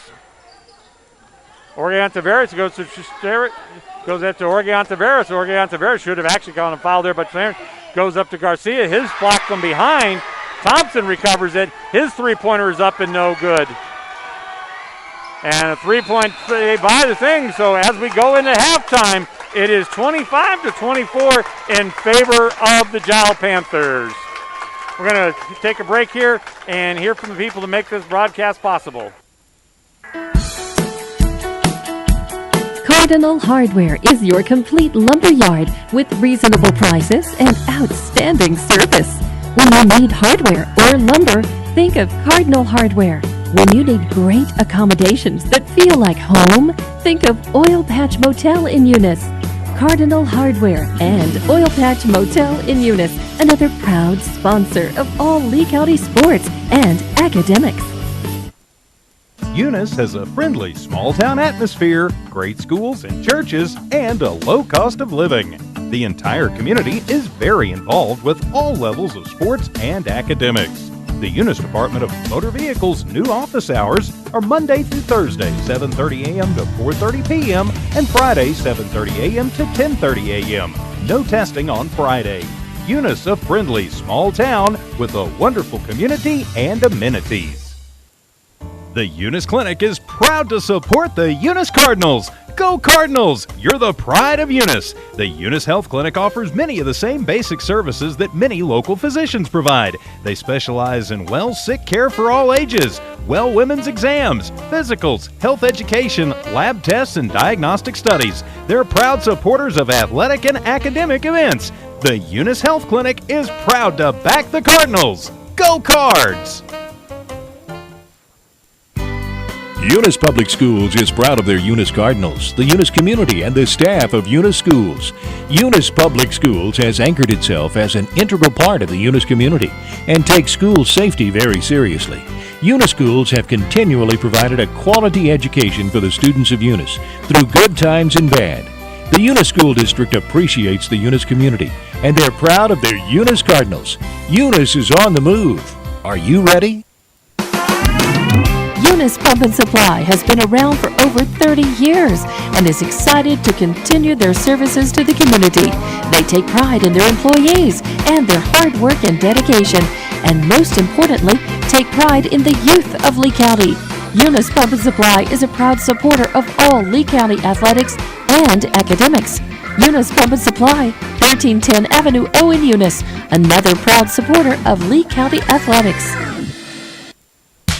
Parker Energy, family owned and operated since 2006. Their team is known for their hard work and dedication, big enough to meet your needs for transport, pump trucks, vacuum trucks, and disposal services. Parker Energy and their staff are huge supporters of all Lea County sports and academics.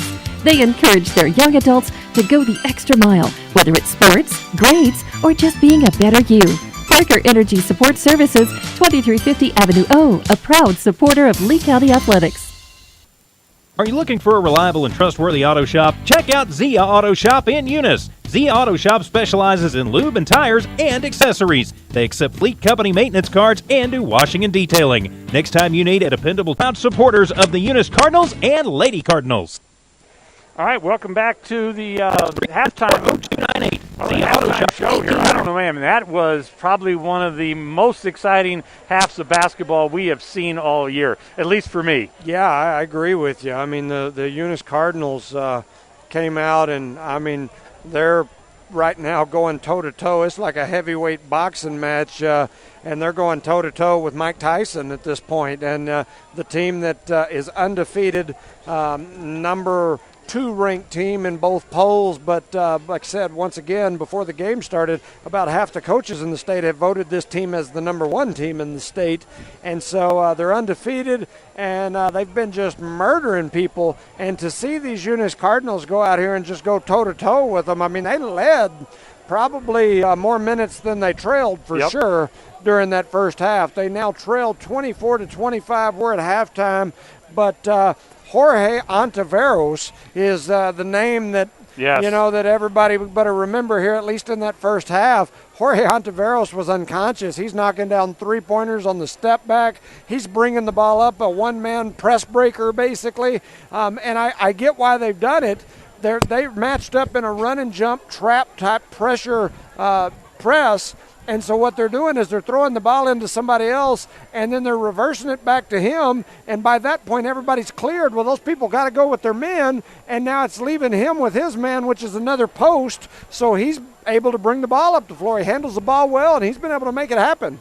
Well, and then the 2 freshmen came in the game and have been playing quite well. Yeah, I agree with you 100%. Thompson and Gomez came in there, and I mean, there was no letdown. I mean, you know, sometimes you think freshmen coming in the game, there's going to be a bit of a letdown, but Thompson and Gomez came in there, and there was no letdown. Both and they went toe-to-toe with the big guy. Absolutely. And Gomez went toe-to-toe with the big guy. Yeah, Gomez was in there blocking shots and getting deflections, and, I mean, he had a heck of a game there, or at least that first half. So, a great half for the Eunice Cardinals. Let's see if we can keep it up.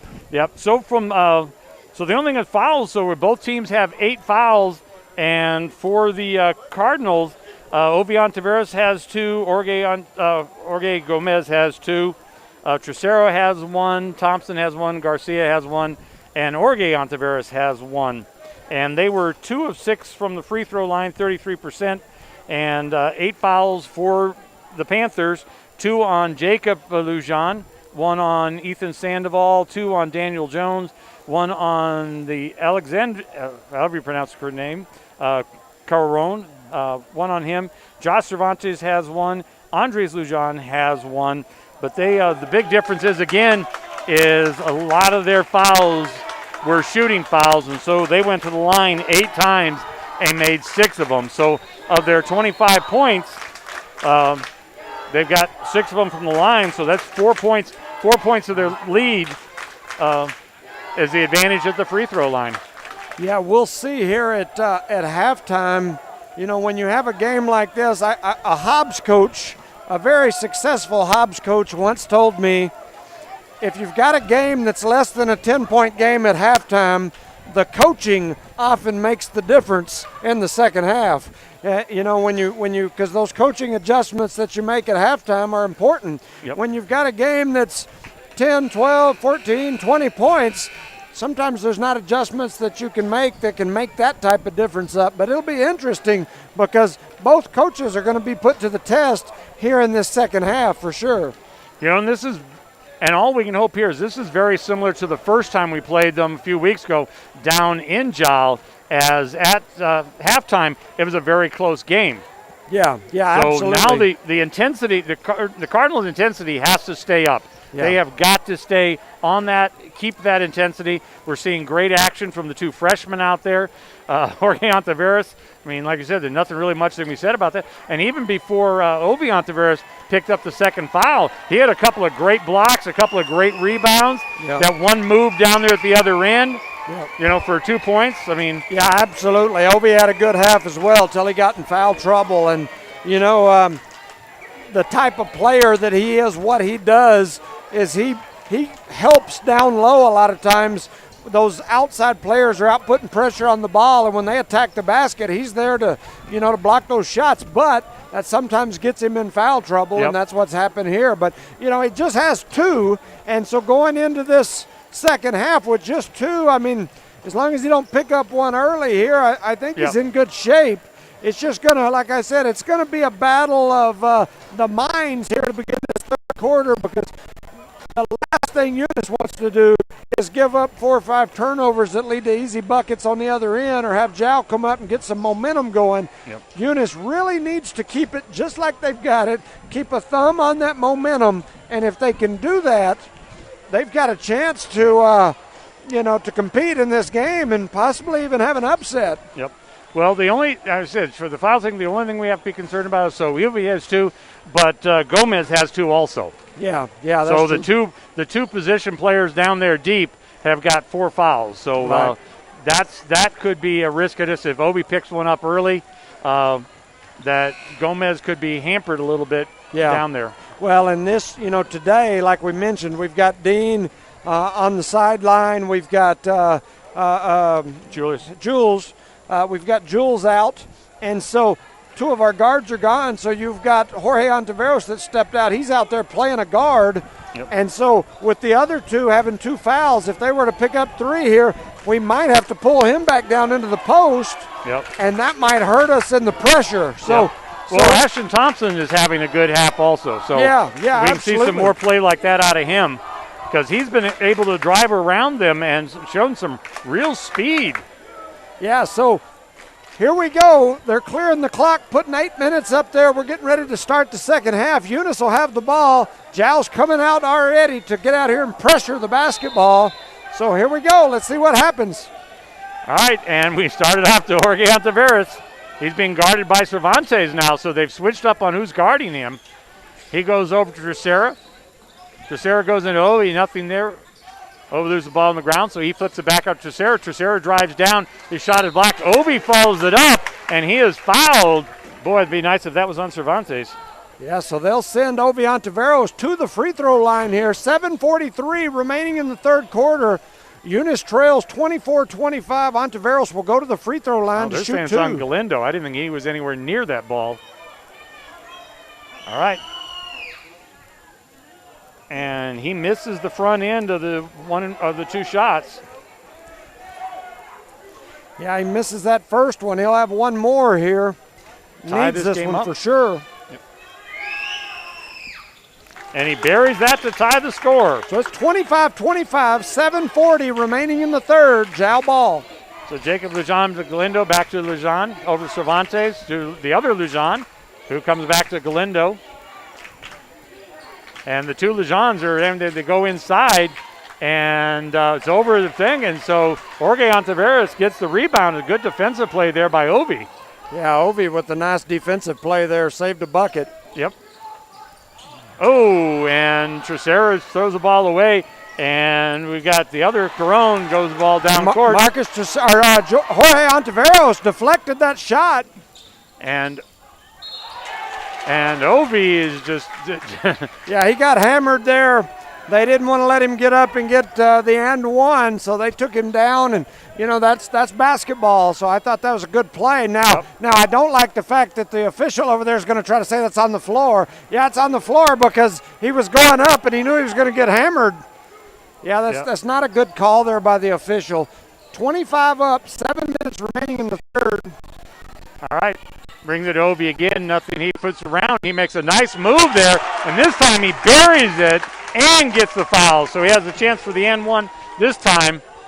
I call that post move there that he just did. I call it the 1-2-3, and he's been drilling that little post move right there since he was about 8 or 9 years old, and he actually put it to work and finished. He's going to go to the line. Eunice now leads 27-25. And Ovi will have a chance to expand on it. And the Panthers have picked up 3 fouls to start this quarter.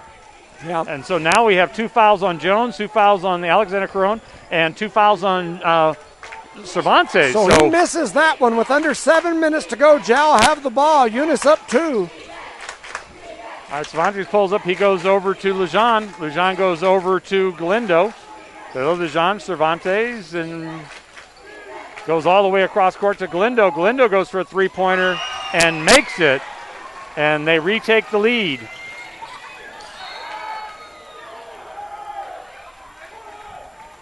And the ball's knocked out of bounds there. It's knocked away. So Oregon 27 to 28, 6:30 remaining here in the third.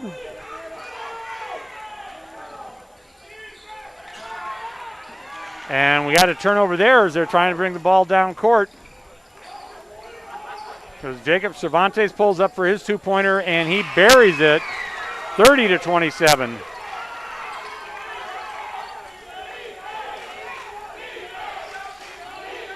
And Oregon Taveras, he's being guarded. Now they bring it to Garcia, and this is not what we wanted to see. Is three quick turnovers here by the Cardinals. Yeah, we talked about this at the half. The last thing we needed was to come out here and turn it over several times. Jal's already got a 3-point lead here. And they almost went higher than that is because the Cardinals were not paying any attention to when the Panthers inbounded the ball. He's going to get to Obi, and Obi has the ball stolen away from him. So now we have 4 quick turnovers. Cervantes drives in against Obi. He goes across the other way, and that's a faster thing, and the shot is blocked, and that was Ortega who blocks that shot. Oregon Taveri brings it across to Trocero. Trocero looks to drive in, and he drives all the way and buries that basket. Nice play there by Trocero. Nice little look away. Pump fake. The Jal defense bit on it, and then he finished with the runner. Yep. 29 to 30. Eunice trails by 1. And Cervantes out there, and the ball is knocked away by Trocero. They get it back. And Cervantes goes in. He drives into Obi, and his shot is no good. And Obi gets the rebound, and we have the breakaway to Ortega. And Ortega's shot is up and no good. So we had an easy breakaway layup, and we don't get it. All right, Cervantes the ball to Lujan. Lujan the top of the key. His three-pointer is no good. And unfortunately there, Trocero had his back to the play, and his man sneaks in for the basket. And we have another turnover by the Cardinals. Well, I have to say that's probably a right call. Yeah, and there's going to be a timeout here from the Cardinals. So they call a timeout.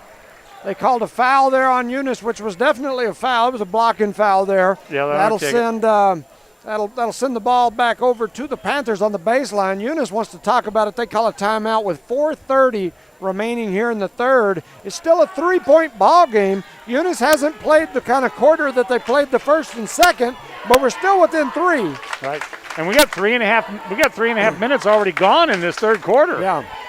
Yeah, I mean, if you had told anybody in this gymnasium that Eunice would be trailing by 3 halfway through the third, we'd all said, okay, we'll take that. That's a good trade. Yeah, so, absolutely.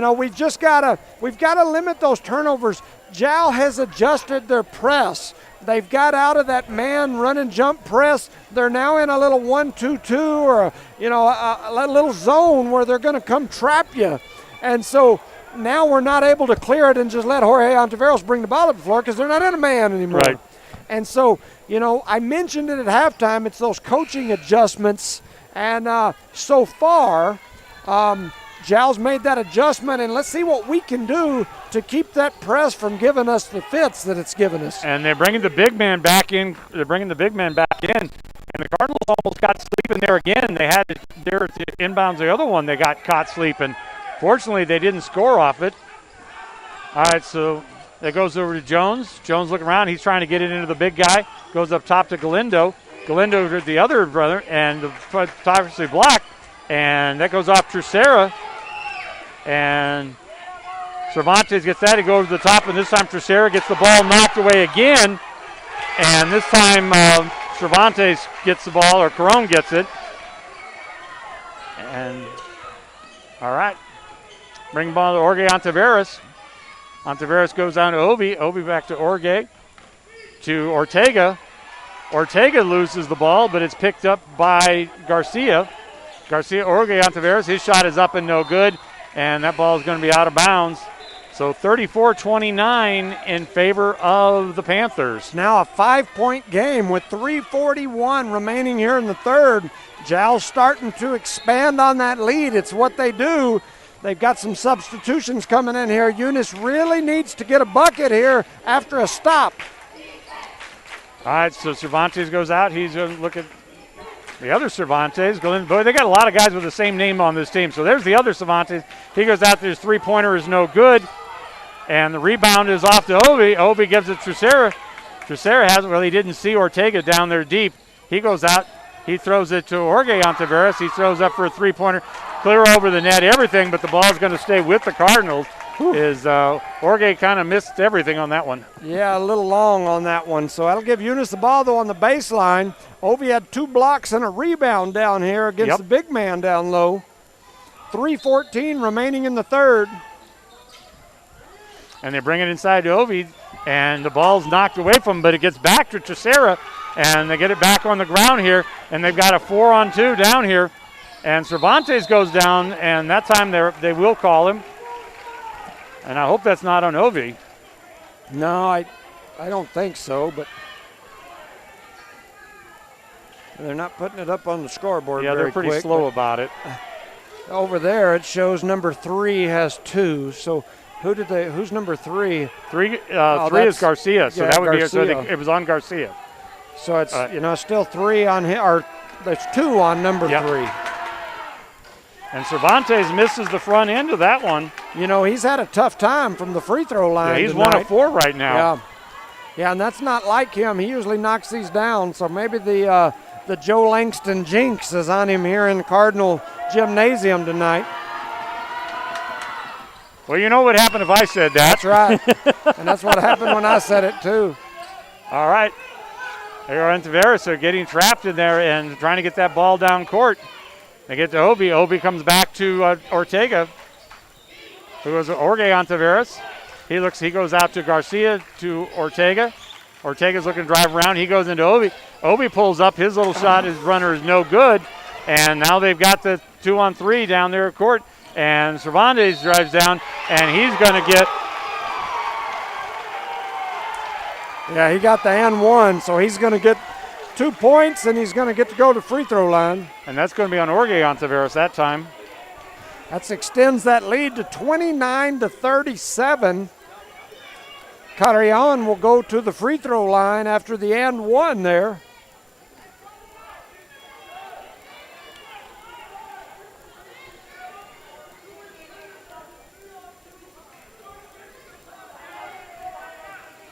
All right, he's lining up here for it.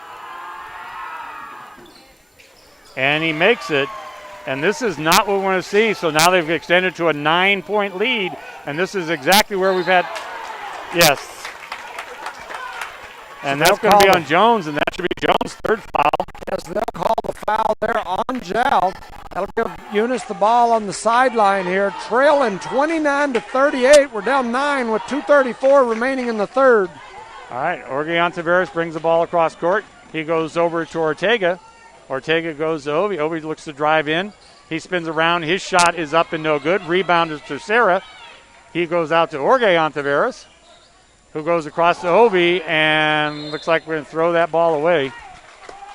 Yeah, I think Jorge had the right idea there. He was going to dump it to Ovi, but he kind of threw it high, so Ovi thought he was swinging it to the corner, and there was nobody there. Yep. So 2:15 remaining here in the third. Jow up by 9. We need a stop here. Do not want to go double digits. Cervantes goes over to Lujan, and his three-pointer's up and no good. And we have a jump ball between Caron and Jorge Ontiveros. And he got hurt. Jorge got hurt on that one of that jump ball. Yeah. He's holding that left wrist. That will be. He's holding his. All right, TJ's in the game for Jorge Ontiveros. Goes out to Galindo, to Cervantes, who goes inside. Nothing there. Knocked away. Goes to the other side, 2-point. Lujan to Cervantes, to the other Lujan. So Cervantes to Galindo, who goes inside to Caron. Nothing there. He goes back out to Galindo. Galindo's shot's no good, and the rebound goes off to the Cardinals. And Tercera gets the ball down there. And his ball's on the ground underneath here, and it looks like we're going to have a jump ball there.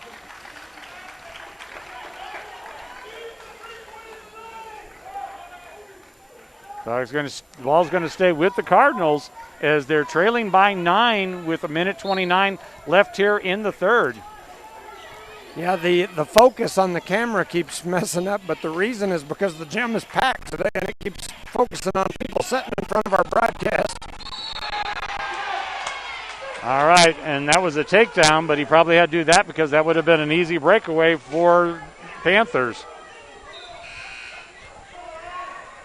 So that foul is going to be on Ortega.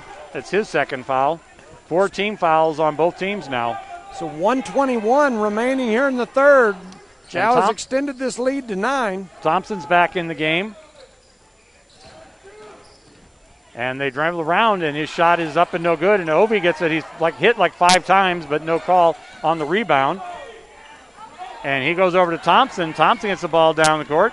Has a runner over to Ortega. Ortega's got nothing, goes inside to Ovi. And the Panthers knock the ball out of bounds, so it'll stay with the Cardinals. So 54 seconds remaining here in the third. Jow has extended this lead up to 9. The Cardinals are not falling apart, though. They're still battling. So Jorge Ontiveros is back in the game, and Garcia is sitting down. So Ortega, and they throw the ball away in the inbounds pass there, and Cervantes goes down. His shot is up and no good. And Ovi gets the rebound. TJ Martinez has got an outlet pass to Jorge Ontiveros, and they miss it, and the ball goes out of bounds. So they had a great lead pass there. Yep. Just let him a little too much. Yeah, 39 seconds remaining in the third. Eunice still down by 9. It's been a battle. All right, and they're playing for points here because they let that ball roll across. Cervantes out to Galindo, trying to get it inside to and Cervantes. He goes back the other way, and they have missed opening. And Jorge Ontiveros, so he gets the ball to Thompson. Thompson's shot is up and drills it in there. So the Cardinals get a point there, get 2 points. 14 seconds left down there. Lujan at the top of the key. He goes over to Cervantes. Cervantes pulls up a three-pointer, and he buries that three-pointer. 41-31, 10-point score, 10-point difference. And that is the end of the third period as the Panthers have gone out to a 41-31 lead here. Yeah, they've extended that lead to 10. I think at the half, Eunice was down 1. A 9-point swing there in that third quarter to make it 31-41 here as, we take the break in between the third and fourth quarter. These Cardinals have played well. They've played with a lot of heart. We just got to, we've had a couple of run-outs that, we've struggled to finish. We've deflected out of bounds, whatever. And then on the other end, we've got to get out there and get a hand in the face of Cervantes because he started knocking down some outside shots. Yeah, I mean Cervantes is making the plays. It seems so. Although he hasn't done great from the free throw line, he has certainly. He's been fellow thing. How many points did we see him score in the first half on those little inside things with his moves? I mean, He's a talented ball handler. Oh yeah. He's got a really nice Euro step. He does a real nice Euro step through that. Up until about 10 years ago, if you said the word Euro step, nobody even knew what you was talking about. That's something that's just started,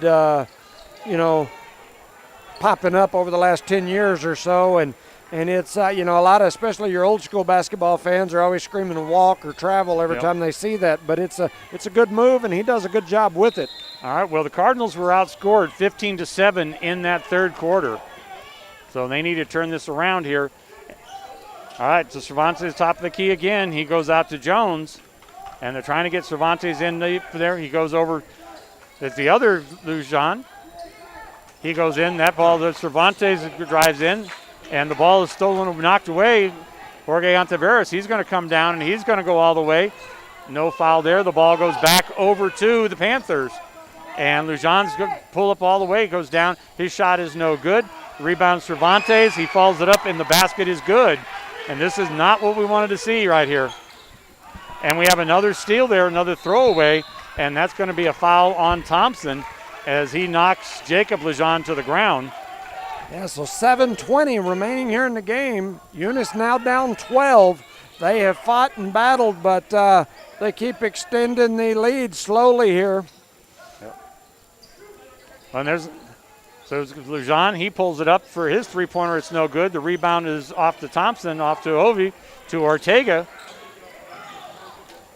Oh, and then we throw the ball away again there. All right. How are you, brother? Lejean brings the ball down court. He goes inside, and now this time it's the Panthers who throw the ball away. Yeah, so the Cardinals down by 12. Yeah, so that's a good turnover, good turn of events there for the Cardinals.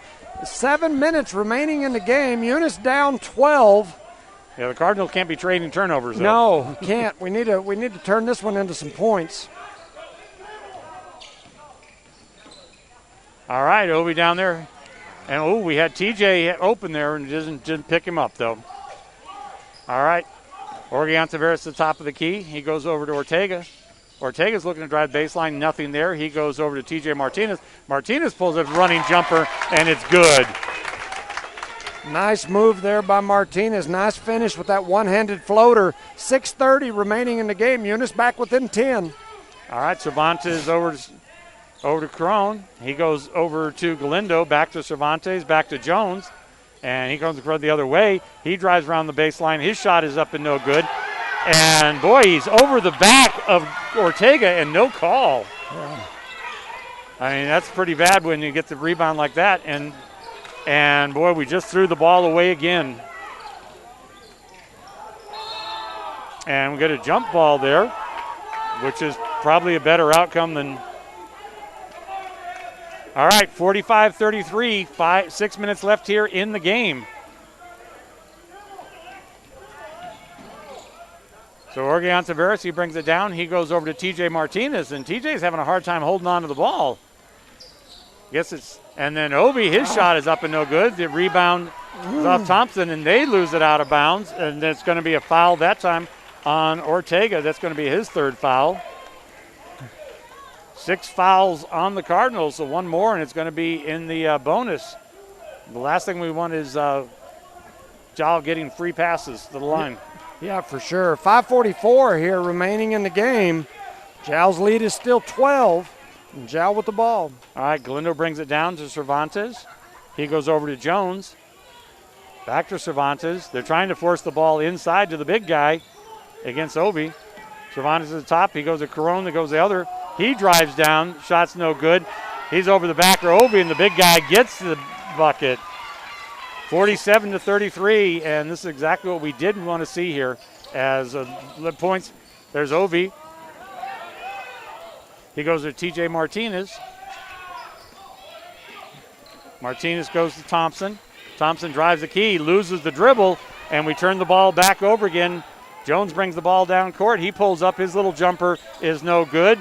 And Cervantes hands it off to Carone. Man, that's just good play right there.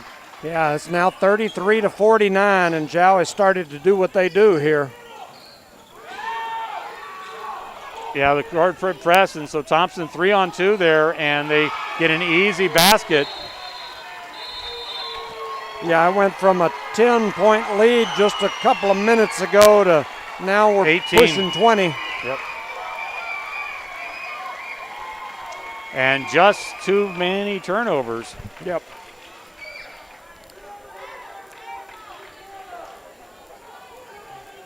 And TJ's having a hard time holding on that ball. We've seen him just, miss dribbles and just, I guess it's the wrong shape. Well, he didn't have a problem holding on the ball when it was oblong. At this point in the game, you start getting a little sweaty. Yep. Starts getting a little tired. It's just the way it works sometimes. 4 minutes, 39 seconds remain here in the game. We've got a timeout.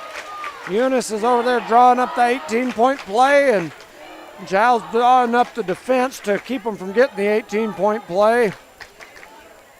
The officials are out here thinking that they need a glass of water and a sweet tea or something, or maybe a cheeseburger. I think that's what I need. Well, I got to tell you, they have covered some ground tonight. Oh, yeah, absolutely. I mean, with this up and down, I mean, this is and I know all three of these guys, they're no spring chickens. So I can assure you, if I was out there wearing that suit, I'd be a little tired right now. So I'm just going to bet that they are too. Yep.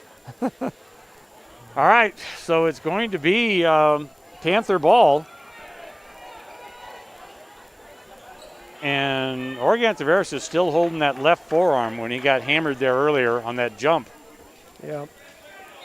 Oh, no, so the Cardinals ball, they're going to bring it inbounds. And this is Garcia on Tavares. On Tavares goes to Ovi. He brings the ball down, goes to Oregon Tavares, who goes in deep to TJ Martinez, who goes into Ovi, nothing there. So Oregon Tavares goes out, looks to drive. He pulls back up and nothing there. He goes to Garcia. Garcia dribbles out, goes to Ovi. And Ovi goes, Oregon Tavares throws up his three-pointer, is no good, and the rebound is off to Cervantes. But there's going to be a traveling call there on Jacob Lujan. So we'll get a turnover, and the Cardinals will get the ball back. 4 minutes, 5 seconds left in the game. Yes, that'll give the ball back to the Cardinals. The Jow faithful are not happy with the call. I wasn't looking specifically at his feet, so I know our coach was signaling the travel fairly early. All right, bring the ball into Oregon to TJ Martinez. His three-pointer is up, and he buries the three. Yeah, nice three there by TJ Martinez. 36-51 with under 4 minutes remaining in the game. All right, Cervantes, top of the key, goes over Jake, goes over the other Lujan, goes in the corner to Jones. Across court there, and they're going to throw that ball away. So we've got a turnover on Jowl, which is what we need right now. 3:45 left.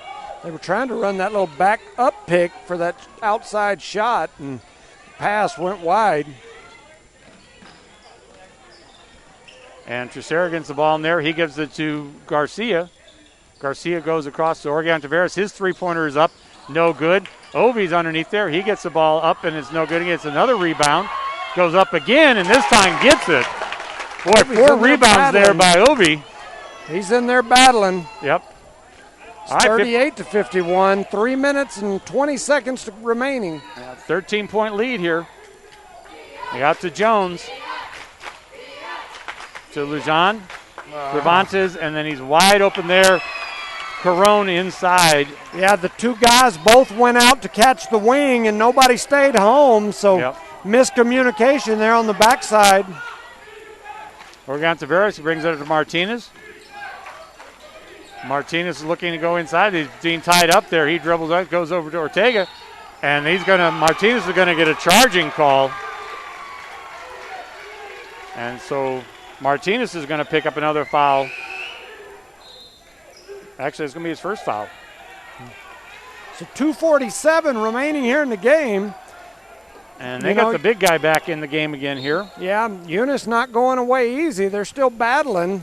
38-53. And the Jow has the ball. And Panthers are now in the bonus. All right, so Cervantes over there trying to force the ball inside. So there's the ball inside. That's what they're in. He missed. The big guy misses the shot, and then they get him tied up and jump ball. So Tricera ties up the big guy and gets a jump ball out of it. Yeah. He's not had a particularly good game for them tonight, which is I'm happy about.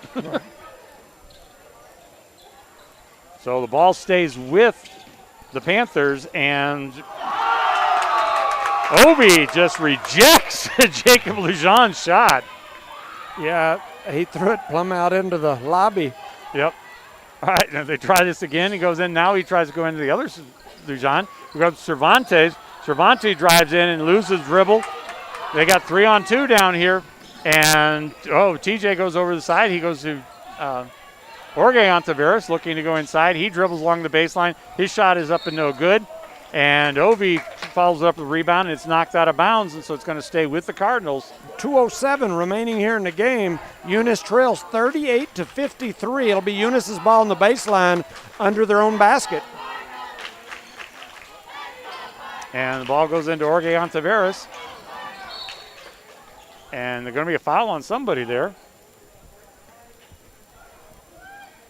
And that's either going to be a foul on Galindo or on Cervantes.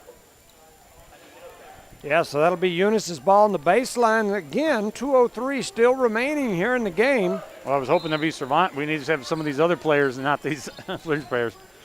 Okay, TJ Martinez's three-pointer's up and no good. And the rebound goes over to the Panthers. Cervantes is going to drive down. He's at the top of the key. Lindo over in the corner. He drives down the baseline. He flips it out to Cervantes. The three-pointer no good. And the rebound goes off to Jacob Lujan. He goes up. His shot is no good. The other Lujan goes up. And so it was before the basket, so no points.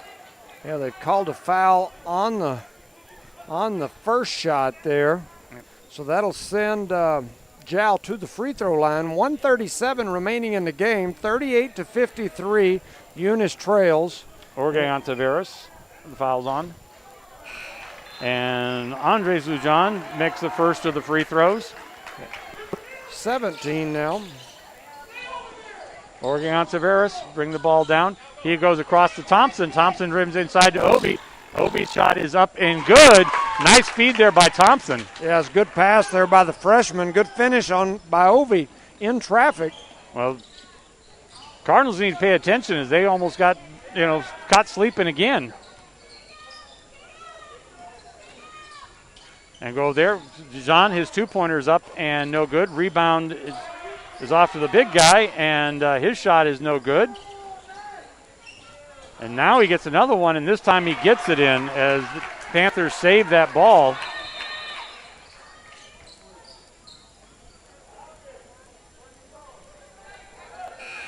Okay, 57-40.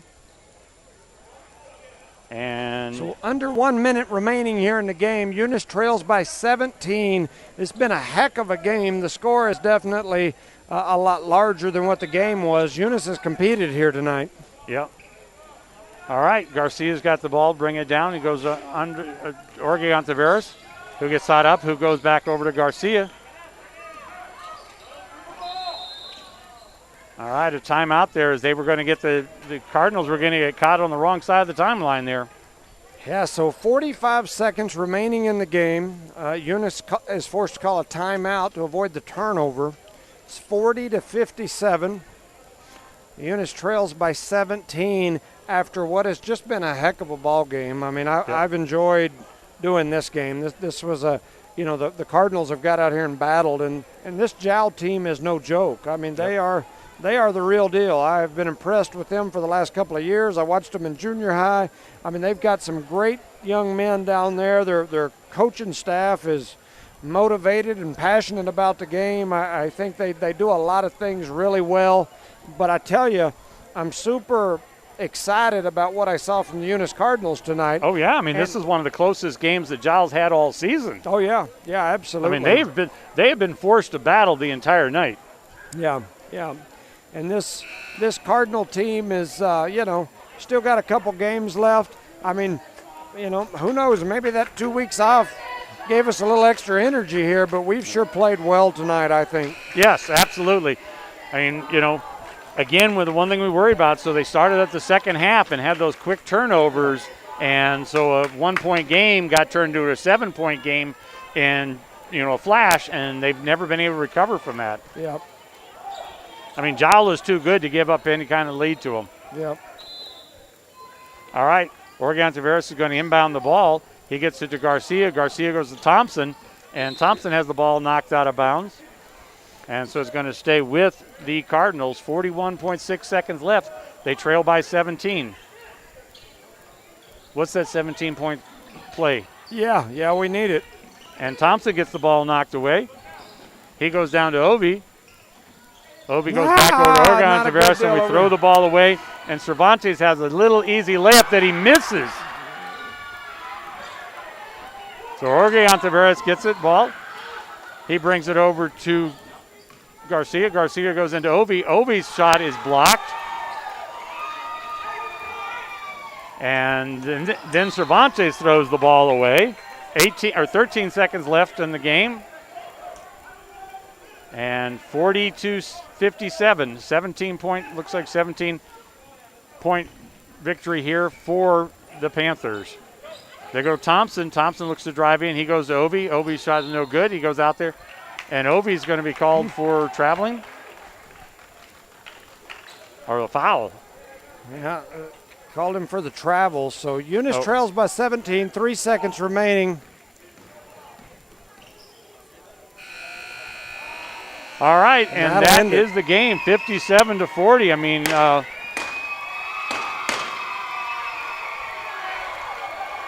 okay.